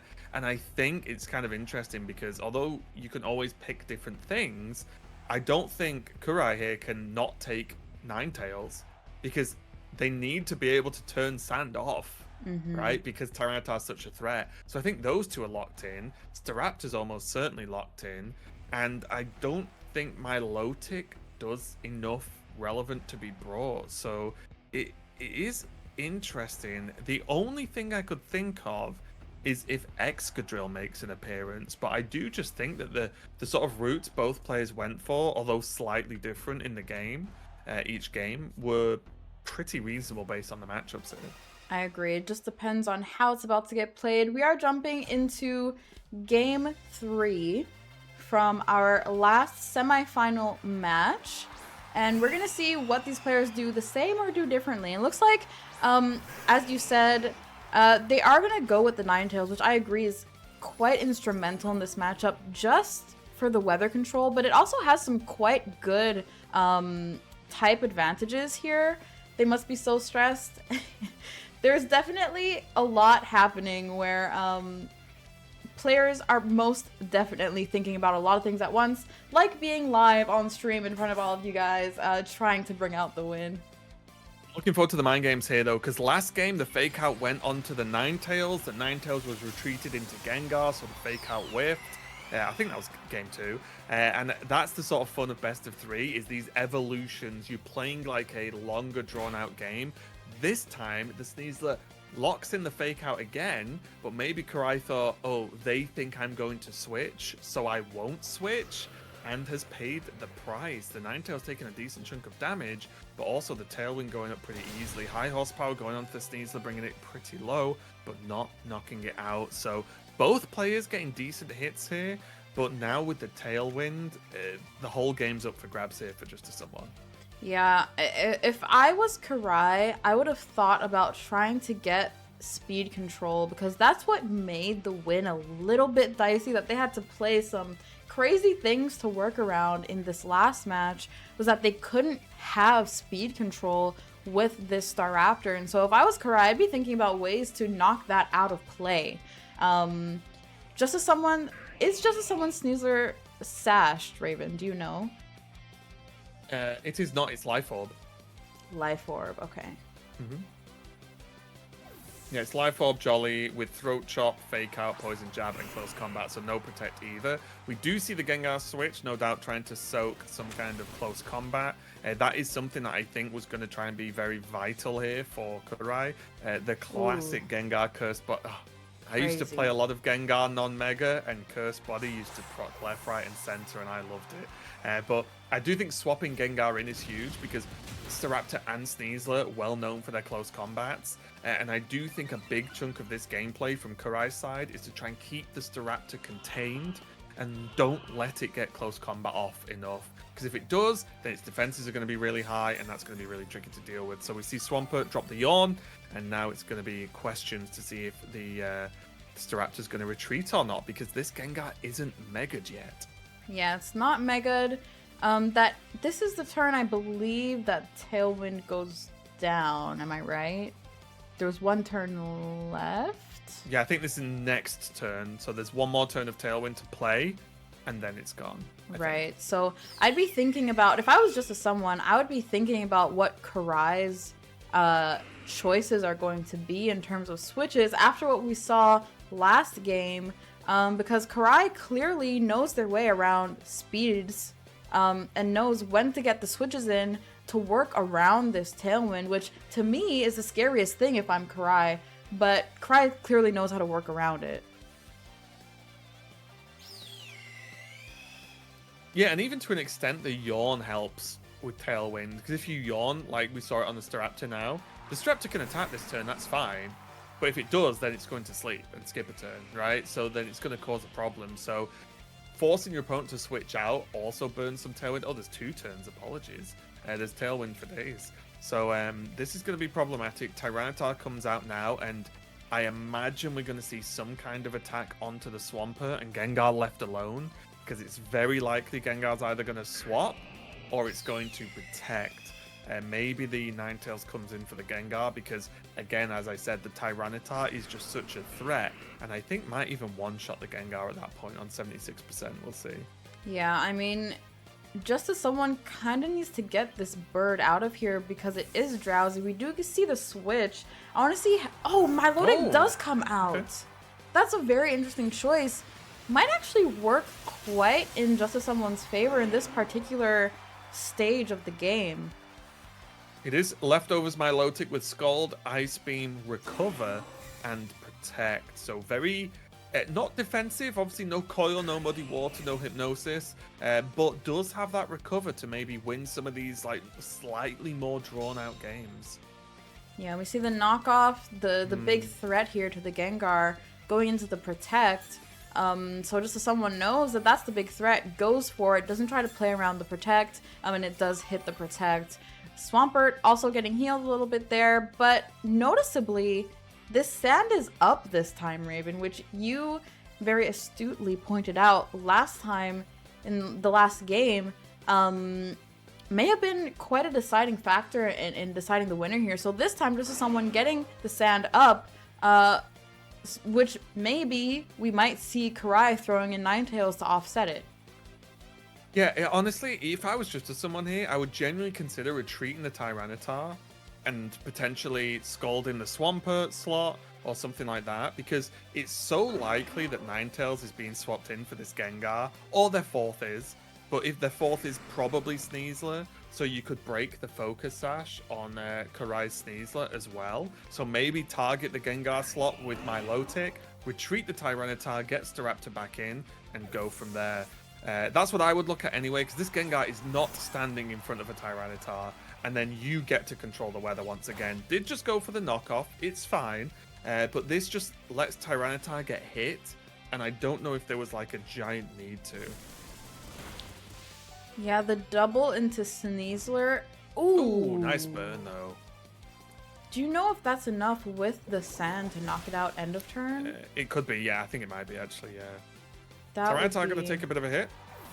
Yeah, Tyranitar takes a hit, but if I was in just someone's spot, see, this is the mind games, right? When you see the team sheet, when you know the moves, you know that you have the advantage into the Gengar. If the Gengar knows that you know that he's going to switch out, maybe he doesn't. And so I think going for that knockoff was still big because it hit something out. Yeah, go for it.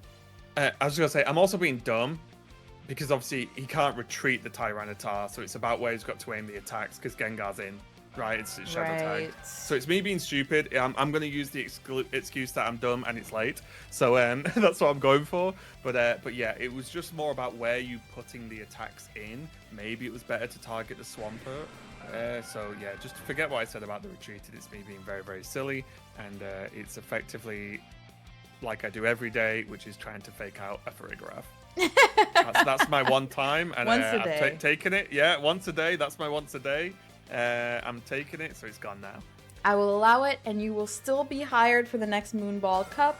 Don't you worry. But my pay will be reduced. Definitely not. T-Tar is eating a close combat, and I'm wondering how this has been allowed to happen, because that completely changes everything. Yeah, the Tyranitar could have retreated there, right? And again, it's very similar to the previous game, where I think this matchup very much feels like protect the Tyranitar, and that's not happened last game and not happened this game now either, so a little bit tricky. The Sneasler living on one is hilarious as well. Yeah, that's fortunate or unfortunate, depending on who you're rooting for in this semifinal. Do you say semifinal or semifinal? Semifinal. Semifinal. Yeah. Okay, I really have to think then. Yeah, the Sneasler living, it would be crazy if that procced something like a sleep or a poison or a paralysis, but it didn't. Blizzard going to hit quite hard onto the Staraptor. And Staraptor basically just going to live its life clicking one Tailwind and then probably going to be out of the game. Yeah, really interested as well, because this Milotic has Recover. Obviously, it gives it a lot of potential sustain, but it doesn't have Icy Wind. So there was no option to just Icy Wind there, or try and slow stuff down that way, which is fine because there's Tailwind, but sometimes you actually want spread moves, right? Sometimes you just need to nudge something a little bit to help out, and that's not available for this Milotic. But it does look like the Sneasler is going to be cleaned up here with the help of that burn, of course, and now Gengar's coming out to play, but suddenly there's nothing that good against the Gengar, right? Because the Tyranitar's gone. If Staraptor Brave Birds anything, it's going to knock itself out. So Karai doesn't have to really worry about it. And then Milotic becomes the threat here. But I believe, let me just triple check before I say more silly things like I'm making a habit of doing today. But I believe that there is Freeze Dry on the Ninetales. So yeah, this is very nice. This is literally what I was going to suggest. This Ninetales is Scarf, so it's locked into Blizzard, right? So bring it out, swap it in for whatever, like Swampert obviously in this case, and then you have the swap into a speedy Freeze Dry, and that should, I think, deal with the Milotic. Yeah, I can't think of anything else that will very heavily deal with this Milotic other than, wow, getting 2 for 2 on the burn from the Scald is kind of crazy, giving just as someone everything it possibly can to try and bring out this win, but the Freeze Dry on the Ninetales is going to be the one thing on this team that really horribly threatens this Milotic. Yeah, this is going to be really tricky. Here comes the Ninetales. And this game gets very simple very quickly. Can the Milotic tank?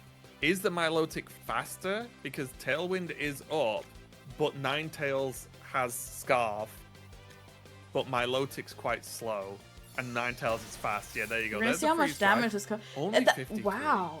It's a tanky little thing, that Milotic, isn't it? I love it. That is so interesting. It's gonna go How for much? the Scald onto Ooh, Ninetales. Okay, yeah. Makes sense, right? I don't think the Milotic cares about the burned Swampert, right? It's just, does Milotic beat Ninetales before Ninetales beats Milotic? I think that's the key thing. But with Yawn coming up, The thing is the Yawn. I would have feared the Yawn. If I was looking at this Swampert, I would have said, what's the one thing that could ruin this whole thing? And it is the Yawn coming out and making my last available Mon not being able to click any buttons, right? And the thing is that that Scald would have knocked it out of play, and then it was a question of, can Milotic just tank enough Freeze Dries? And there's also the potential that the Ninetales could have protected. Yeah, and Ninetales couldn't have protected its Scarf. So okay. it has Blizzard Freeze Dry. Right. So now it's locked into Freeze Dry. The problem is, I think they had to go for Ninetales and hope for a burn potentially, or just hope they knocked it out and crit or something. But the Swampert can sleep Milotic, but I don't think the burn Swampert can do any actual damage to Milotic to make it warranted, right? Because it's doing no damage, and Milotic can wake up, and remember, because Yawn takes an additional turn to kick in, Milotic could just attack it later, and I think it's fine. So I do think the Ninetales was the focus, but no burn hurts, and this sleep into Freeze Dry now, Milotic's in big trouble. Yeah, Milotic is not... She's taking a nap, but she's not relaxing. Because this Freeze Dry is going to come out, almost knock it out. And I do think the Swampert picks this up with the high horsepower. Just about, yeah. And that will be the comeback from Karai. Yeah, really impressive and really good match, honestly. Very close. A lot of tricky situations, right, for the players. I think that was definitely a tough one. And we are going to get Smarty Max versus Zooey/Karai coming up for our grand finals. Very, very excited. Also as well, look how cool the teams are that made it to the finals. Obviously, we've seen this one, Alolan Ninetales Incineroar, Dragonite, Swampert, regular Swampert, no Mega, and Mega Gengar that isn't Perish, and Sneasler. This team did perform extremely well in the Victory Road not too long ago, so this is a tournament-proven team. And then their opponent, Smarty Max, Raichu Y, Primarina with Life Orb and Hydro Cannon, King Gambit, pretty standard, Farigiraf with also pretty standard, but with Helping Hands. But then there's the Choice Scarf Meowscarada and the Hisuian Arcanine with Focus Sash. So a really cool mix of teams here going against each other. So Well, one thing I want to highlight is that these two finalists have not touched a loss. The only loss has been Zooey, I believe, in their best of 3. One very quickly lived loss, but these two players have gone 7-0 in the Moonball Cup. So I want to see in the chat, you guys giving these players their flowers, because going 7-0 is insane, guys. In best of 1s, sudden death matches, we've got our two. We've got our 2 winners after Swiss, sudden death, semis. Our Moonball Cup grand final is Zooey versus Vedant. yeah, it's definitely less of a problem here. It is mainly, as you said, just is Ninetales a good Pokemon for the matchup, as opposed to is the weather important. I do think this is going to be pretty cool though, because I can imagine the Dragonite actually coming into play here, which is a Dragonite build I really like, which could get involved. But also, I think the Primarina is really cool as well, because it's not like massively susceptible to a lot of these Pokemon, and because it's Life Orb, you can just start piling out the damage. So it's going to be super interesting to see how this one goes. Do they have a room code? Yeah, I guess Zoe might just be taking a minute after finishing that game. We'll see how it goes, but yeah, I'm really looking forward to this because I like Meowscarada, as I know you do as well.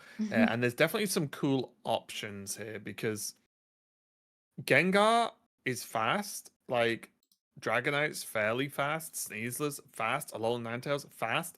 Is this going to be a potential like Raichu Farigiraf and go for Trick Room? Because there's nothing apart from knocking out the Farigiraf.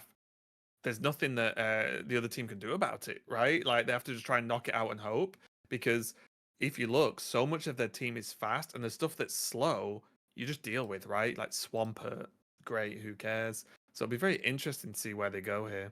Yeah, I think what I'm interested in is I'm not exactly sure what on this team, other than the Meowscarada's knockoff, specifically counters this Gengar.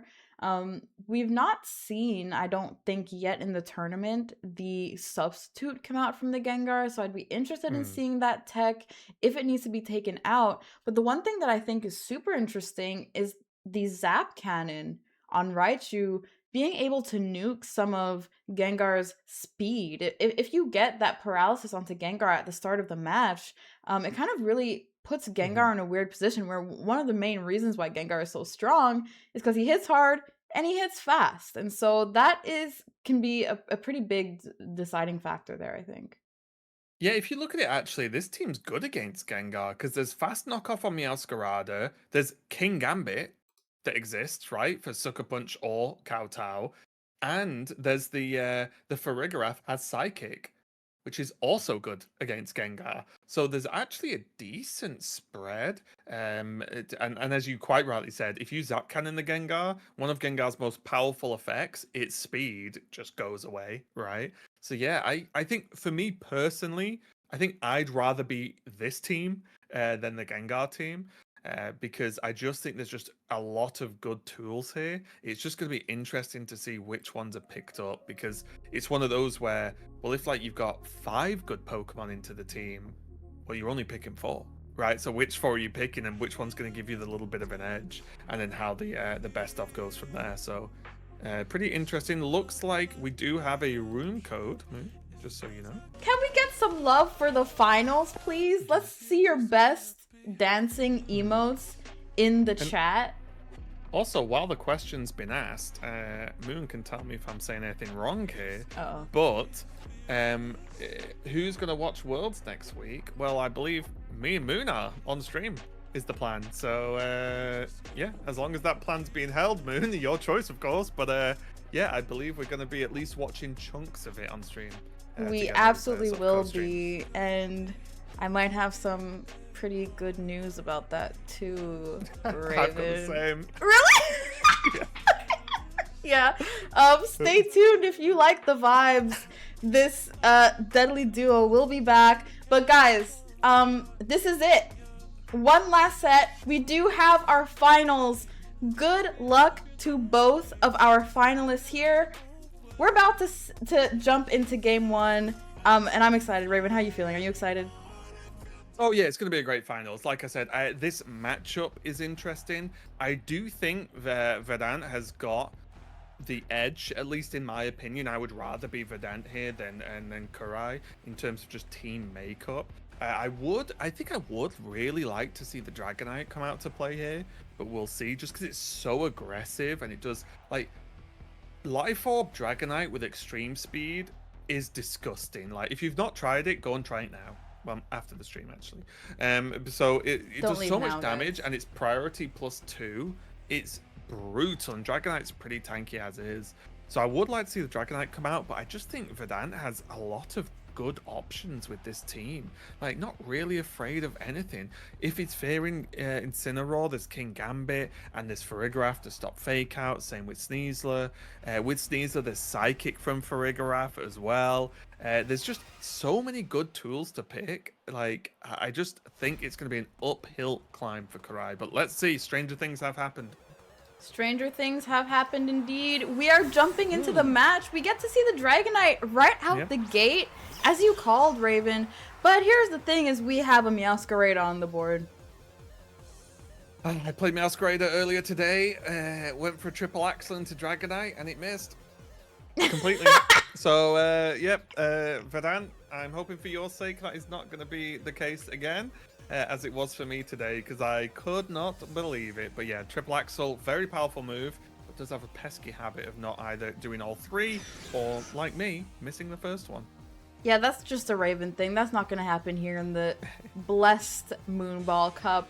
Guys, in the chat, I want to see you fill up the chat with who you're rooting for or who you think is going to win the finals of Moonball Cup M5. Is it Verdant or is it Kurai? I want to see what you guys think. And yeah, no, Turtle, never listen to Raven. Rule 1, never listen to Raven. Don't do what he says. That's the rule I live by. Which is awkward when rule 2 is Raven is always right. So suddenly, you're never listening to the one person in the world that's correct all the time. So it's a tough one to deal with. We do see as well, important to know, that Dragonite is not multi-scale. This build is inner focus, which means that it's still tanky, but it's not that tanky, right, compared to its multi-scale variant. So that is something to bear in mind. Not that multi-scale saves it from a full triple axle anyway. Just thought I'd bring that one up. But we do see the double protect going out. Kurai trying to keep it, slow the pace of the game down just a little bit. Yeah, this is super interesting, as you pointed out, Raven, because multi-scale, such a strong ability. I think one of the best in the game. And you would think in most scenarios that it's the ability to have on the Dragonite, but in this specific matchup, I feel like Dragonite actually benefits from not being able to get faked out here. But funnily enough, a whole bunch of switches are happening. Raven, explain. Well, first off, also the inner focus is mainly... Oh, here's superpower going on tap for Farigiraf. Gonna do a good amount of damage still. That's nice. But yeah, this is why. The second you Life Orb an attack, there goes your multi-scale, because you've taken damage. So that is the big reason, because it is such an aggressive Dragonite, that it's almost pointless running multi-scale outside of fast turn 1s from your opponent. So that is a big deal. But yeah, Farigiraf going to come out, going to try and slow things down, but Swampert as well. Not a bad swap, being able to maybe get those Yawns out, and obviously Swampert basically just tanks Raichu on its own. Right, like it's pretty decent at dealing with that. So that's going to be pretty Well, I'm not nice sure overall. if you noticed, Raven, but that swap into the Swampert actually allowed Swampert to eat the Zap Cannon from the Raichu. So that was just such a smart move from Karai, knowing that that would be the target from the Raichu. Farigiraf not getting knocked out by the Dragon Claw here is going to allow it to Psychic the Dragonite. Again, doesn't have multi-scale, so that's actually going to hit for some decent damage, even though it's coming just a Psychic from a Farigiraf. Yeah, the damage combined with the fact that obviously the Life Orb is hurting Dragonite every attack as well, it does stack up, and there's a limited amount of use you can get out of that Dragonite, especially when you can't use the likes of Extreme Speed either, because Farigiraf stops it. So yeah, this is nice, because this, I would say, is akin to like the level up stage of learning Pokemon. Is you learn how the game works, you learn what the Pokemon do. Then when you're getting better, you start to learn about switches. Because when you first see Pokemon, you just keep pressing attacks until someone gets knocked out and then rinse and repeat. Not the case, as you've seen, because switches and knowing when to do them is one of the strongest things the good players are good at, right? It's like, for me, one of the biggest differences watching pro players and like you'll see in Worlds, how they switch is so different to even how like Master Ball 3 players switch. Like, it's so much higher level and it can make a massive difference. As you pointed out, getting the good switch into that Raichu, meaning basically Raichu skips a turn, is huge. Yeah, and then Raichu skipped the turn and then ate the high horsepower, which basically just knocked Raichu out of the game before it could do anything. I think what's happening in this round 1 of this match, one thing that players don't know is how specifically these Pokemon are EV'd. And so what I've been seeing this match is each player hitting their opponent as hard as they can and trying to get a sense of how are their opponents built. Are they a little more bulky? Are they a little more speedy? Are they more attack oriented? Which I think is knowledge that they're going to bring into games 2 and potentially 3 of this finals match. So that can make a big difference if you know that your opponent is specifically EV'd to outlive something. I think this is some information that these players are picking up on. Yeah, high horsepower going into the Farigiraf, probably, maybe at least assuming this King Gambit's gonna protect, but it did go for Swords Dance and just ate a close combat. And that's, my friends, is one of the reasons why many King Gambits have Choppleberry now, because you just fall over. And now the Raichu Y's gone, the King Gambit's gone, there's a cat and a giraffe. And it is not going to be enough as Karai takes the game number 1 and is really piling on the pressure. And also, interestingly, this is something you will also see in competitive as well, is if you as a player are convinced I've lost this game, don't, especially in game 1, don't show your opponent anything else. Like, don't let them work out exactly how fast your Meowscarada is and things like that, right? Like that, or how much damage Meowscarada takes from X move, right? Don't give them more information. If you've lost, you've lost. Unless you think you're going to glean more information from them by staying in, you will often see players, if they are guaranteed loss, they will concede to hide information, especially in game 1. Absolutely. It goes back to what I was saying about, I feel like the players were scouting for EV information, and I actually love that call to just give up the win there and to not expose anything that they don't need to. We are jumping into game number 2. I almost said match again, but Professional Caster Raven has yeah, he's teaching me. We're jumping into game number 2 here. What are you expecting? Are you expecting any changes from the person who lost last match, or do you think what do you think is going to happen here? It's tricky. I think there was nothing wrong with the opens. I just think Verdant may have gotten a bit of a wake-up call on don't just click Zap Cannon necessarily, because outside of Dragonite, there's nothing that's overly weak to Zap Cannon. Yes, you've got a problem of if you click Focus Blast and they bring in Gengar, you've got the opposite issue, but that's the game you're playing, right? So I think it's just have a little think about what to do and where to aim these shots. Sometimes you're going to get unlucky, but we are going to see the Prim start, which is pretty nice, actually. Compound a lot of pressure, is going to be weak to this Sneasler, so again, are we going to see the Farigiraf switch to protect the Raichu? The problem is, realistically, if Farigiraf comes in for the Prim, And Karai just says, I'm not even gonna fake out, I'm just gonna get you. Like, what if they just double into Raichu or something, right? They can just take this opportunity to deal a lot of damage, especially with the Dragonite, as long as they don't press extreme speed. Yeah, and like you said, Raven, I feel like game 1, Verdant did get a bit of a wake-up call and realize, okay, my opponent knows how to make a switch. And so if I'm starting Raichu here, I'd be much more scared to throw a Zap Cannon into any of these slots because I'd be scared of it getting just eaten by the Swampert. It looks like Raichu does just go for the fake out and called appropriately by Karai, which is really something here. Not Raichu. Oh, not quite. Okay, fair enough. Didn't know that. Yeah, fair enough. And guess what? That's very valuable information if there's going to be a game 3. Yeah, that's impressive. Again, it's important to see how all this works out. Wow. And there's no inner focus Wow. Dragonite. Again, the price you pay for Life Orb Dragonite, super strong. However, there are downsides, right? So then Prim just able to clean that up. And this time, Verdant in a very solid position. Yeah, it's crazy how the turns table so quickly. But as we said, Verdant learned a lot from that first match. Didn't go for the Zap Cannon. Figured out what to put onto the field in front of this Dragonite. Knows it can just knock it out because it doesn't have multi-scale. And it worked. And now they know the Dragonite cannot knock out a Raichu. But the Primarina can knock out the Dragonite. And so that's some very interesting calculations that both players are going to keep in mind. Yeah, and what's very good now in terms of this Raichu might not be around for much longer anyway, but the good thing now is, now that one of the Pokemon's knocked, well, Gengar or Swampert's got to come in, and if one's in, you know which attack you can use, right? Because you've not got the query of which one's going to swap where then, because if Gengar comes in first, you know that you can Focus Blast the Sneasler slot, because it can only be Sneasler or Swampert, so nice information there, although, wait. The crazy thing happened again. I thought that was a Zap Cannon. The Zap Cannon went into the Swampert switch. I'm shocked that the Zap Cannon was used because I literally just explained why it should probably be Focus Blast.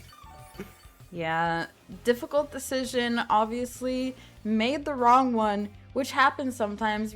In this game, we've seen this player make great decisions and a bad one. Sometimes it's a 50-50, you need to go with your gut. And sometimes your gut will fail you, and the Swampert gets to nibble another little Zap Cannon. It tickles his fins, and he moves on. But we do see the Focus Blast coming in now, which ironically, if that had been a Focus Blast before, would have been enough to get the knockout. Oh my gosh.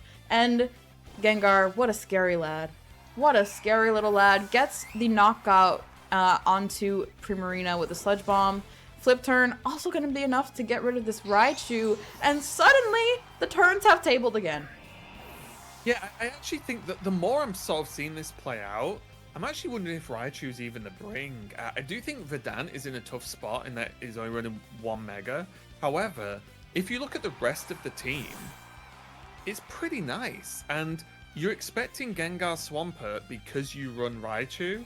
So if you skip Raichu, suddenly Gengar Swampert stuff isn't going to be the problem, or as much. And then you could bring like King Gambit, Farigiraf, Meowscarada, and Prim, or Arcanine, right? I think like those other slots could have been a little bit more powerful, and you just don't bother with the Raichu because your opponent has 2 switches into it that can completely nullify Raichu's turns. Even including Fake Out, right? You can switch Gengar into the Fake Out turn, potentially. Yeah, this has been quite a wild event. Also, I'm super happy I got to see the substitute come into play. We saw it eat that Primarina's Hyper Voice, which then allowed it to Sludge Bomb the Primarina right after that. So that was super interesting tech. Meowscarada are going to go for the Triple Axle into a Protect. Not going to be able to get that off. And now trainers are just trying to figure out how to move from here. Is that just game? Potentially, right? Because the Meowscarada is now Ice type. So if Sneasler gets to close combat, it's just toast, right? So that's a little... And the Gengar's just chilling. There's still the Swampert in the back. Like, that looks pretty scary now with the sort of committal to the Ice type with the protein. Yeah. The protein kind of changed the game here, but not that much, because if it didn't have protein, I want to see what happens with this triple axle first. There's no way. There's no... Oh, I told you. It's cursed. And there's the huge amount of damage on the Meowscarada. Oh! Poison comes down. I imagine this Sneaser's probably gone into Meowscarada as well. Yeah, there you go. And that is going to be cleaning up Meow. And there is just the Farigiraf. Psychic probably going to come down on Sneasler, but with the Swampert in the back and the sub still up. The sub is still up. That's this crazy. Might just be game. And not only game, it might just be the whole match, man. It might just be the whole match. Guys, matches and games are different things. Raven taught me this. Games are what we're looking at, but the match is like the best of 3, just in case. And they are going to let Karai take home the victory. Raven, what does that mean? That means that Karai is your champion, going up 2-0. Very impressive overall. And I think just a really cool final, some really interesting choices from the players. So that's really, really nice to see. Huge congratulations to Karai. This team that they brought, the Gengar Swampert team, is a team that has performed in huge tournaments very recently. And you can see why, right? And I think it's really cool, and something that is genuinely excites me about the game is if you would ask 99% of players, like, oh, would you play Gengar? They'd probably be like, I don't want to play Perish. Or, yes, I do play Gengar. I play Perish Song, right? Great, but you don't have to, right? Like, there's other ways to use these Pokemon, and I do think, even though I understand why people like to load up teams that have already done well and load up teams that feel comfortable, you can experiment. These Pokemon can do a lot of things, and I really suggest that have fun with stuff, right? Try stuff out. Like, it's just as fun as playing teams you know are good, is playing teams that you're not sure if they're good, but they might be. But yeah, really cool tournament. I think especially the semifinals and finals, fantastic. I love best of 3 Pokemon. Absolutely. You guys have already exploded the chat, but I want to give a lot of love to both of our finalists. Guys, it is nerve-wracking. If you're wondering why certain moves are pressed, if you're wondering why certain things happen, it is very scary. If I was either of the finalists, I would be shaking. I was shaking round 1 of Victory Road. Okay? So, Can confirm. Yeah, Raven was there and had to calm me down. But I would love to see the chat filled with love for not only the finalists, but for all the participants. Guys, you guys showed up in droves. I very, very much appreciate you guys, but huge congratulations to Karai. What a run. Survived Swiss, sudden death, semis, and now the grand final. Absolutely massive. Raven, any final remarks before I let you get some sleep, sir? No, well, a couple actually. I'm saying no, like I'm not going to say no. Professional yapper, yeah, go ahead. Yeah. So, a couple of things just because I've seen it in the chat as well, just about, I was talking about I love best of 3. However, something that's important about this tournament is that it's playable, right, for everyone, or for most people at least. And it is important. There's tons of tournaments that are like 10 rounds, best of 3 Swiss. You've got to commit your whole day to it, maybe your whole weekend if you do well. And I do think it's really important what Moon's doing here, where providing a playable tournament and a watchable tournament as well. I see most of you here have been in for the vast majority of the stream. Could you stay for another 6 or 7 hours? I think most people couldn't. So I think being able to watch a show from start to finish is awesome. I think, yes, of course, in a perfect world, we would have 50 best of 3 rounds of Swiss to really find out who's the best. But time is a concept that exists. So yeah, I think the tournament formats are great, and I think having way more players play as well is a lot of fun. So I hope everyone enjoyed it. Thank you to Moon, of course, for inviting me. Hopefully I've not been too much of a burden on the amazing streaming community that I have here. So yeah, I had a great time, and yeah, thanks for inviting me. I'm already looking forward to the next one. Before you go, shout yourself out. Did I say that correctly? Shout yourself out. There's a lot of weird S's. And tell them where they can catch you literally tomorrow. Okay, yeah, so I stream 6 days a week. Believe it or not, I stream Pokémon Champions almost all the time. And it is UK time in the morning till the afternoon. and I stream Monday to Saturday. You can catch me on Raven HS. I'll just spam some stuff in the chat. There you go. Click on my name and follow me if you like. If you want to see someone who's definitely worse than Moon at the game, but isn't completely rubbish, but does complain a lot, that's the stream for you. I've made it so tempting. I'm sure I'll see you all there tomorrow. Definitely be there tomorrow morning. Thank you so much, Raven. I'm gonna let you go. Some W Ravens in the chat, some love in the chat for Raven, guys. We are going to be wrapping up, but I personally need to talk to you guys before I go, because thank you for the W Ravens. He did a fantastic job. He took care of all of the judging for that tournament. I didn't even look. So he saved me so much anxiety. Thank you, Raven, for being not only the best caster, but an amazing partner. Before you guys go, I want to say thank you one more time. The first Moonball Cup had 16 players. Today we had over 200 registrations, which is genuinely insane to me. I don't know if you guys understand how blessed you make me feel to be in this position, to be able to do things like this, which is why I care so much about trying to make it as nice as possible for you guys. I can't believe we had a tech issue. I can't believe we had a tech issue. But I think the thing I care about most is that it still feels like what I wanted it to be when we did our first tournaments, right? Just a really fun way for people to come play competitive Pokemon. I want to put on a little bit of a show for you guys, and I hope that you guys enjoyed it, and you know that you don't need to be some amazing tournament player. You don't need to give up your entire weekend to be able to participate in a really big tournament. You can just show up, play some games, maybe even surprise yourself, and hopefully have a really, really good time. And seeing this many people want to be a part of that is just really, really cool and a bit of a dream come true, to be honest. So whether you made top cut, went undefeated, went 0-5, got taken out in sudden death, which like one of my best friends got taken out in sudden death. And I'm gonna have to call him later and say sorry. Or if you were just a viewer, we're doing this for you. Like, I'm doing this so that you guys can watch something really fun on a Sunday. You know what I mean? So thank you, seriously. And especially thank you to everyone who supports me and the channel regularly. I see you guys in the chat. You guys are genuinely the reason why I keep doing stuff like this. You let me put money back into the prize pools. You keep helping me improve the streams, make better production.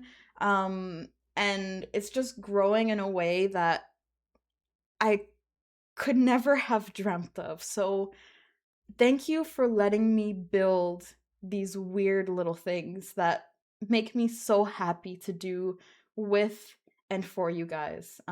I feel very privileged. And obviously, huge thank you to Raven. You make these events so much better. I'm very grateful that you keep agreeing to bring actual professional casting ability to my nonsense.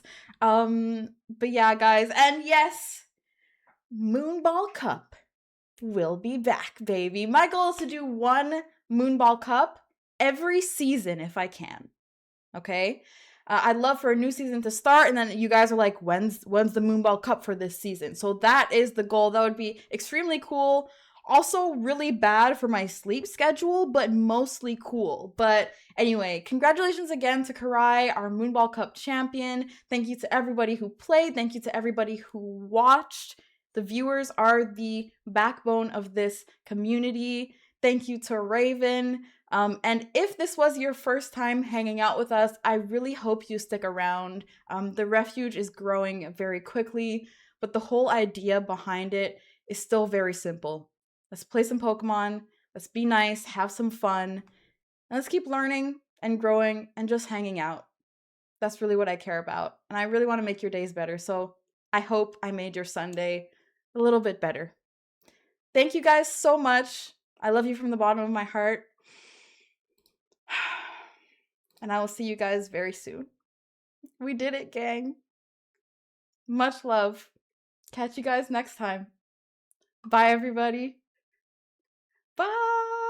Mirror, mirror on the wall, tell me who gon' rise and fall. I've been running from my flaws, still I'm standing 10 feet tall. Mirror, mirror, don't you lie, I can see it in my eyes. Truth gon' surface every time, even when no dancing with my shadow in a room full of gold, trying to count on my regrets like the stories I told. Mama said, boy, don't sell your soul for applause, but the silence louder now than a million God. I seen kings fall quick for a hit on a rail, seen queens trade crowns for a 6-figure deal. I don't blame them, I just pray for them.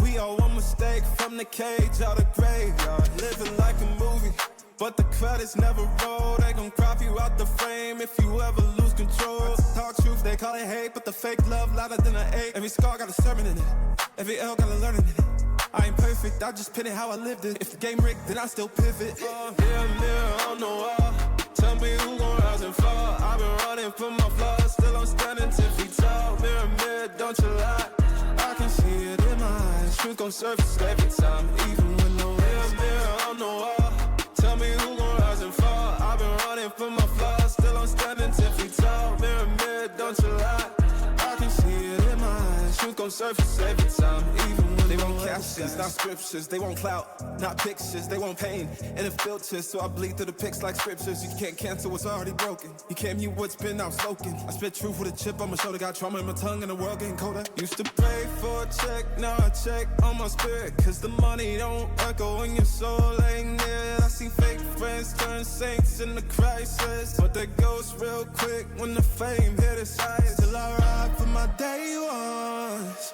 still I ride when the pain comes. I don't flex, I reflect, I don't fear, I dissect, yeah. Every verse got a little confession, like every scar, just a deeper question. Mirror, mirror on the wall, tell me who gon' rise and fall. I've been running from my flaws, still I'm standing 10 feet tall. Mirror, mirror, don't you lie, I can see it in my eyes. Truth gon' surface every time, even when no mirror, mirror on the wall, tell me who gon' rise and fall. I've been running from my flaws, still I'm standing 10 feet tall. Mirror, mirror, don't you lie, I can see it in my eyes. Truth gon' surface every time, even when nowhere disguise.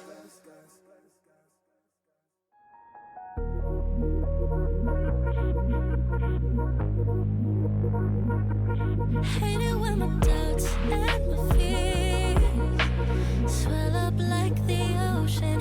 It feels like I could drown in my tears. Everything's overflowing. Scared that I won't get it right, get it right. My nerves are working overtime, overtime. Tell myself to calm down and breathe. Step out of the shadows, into the fire. Don't be afraid to go out on a wire. Live in the moment, turn it louder. This is what you're made for. You just gotta be fearless.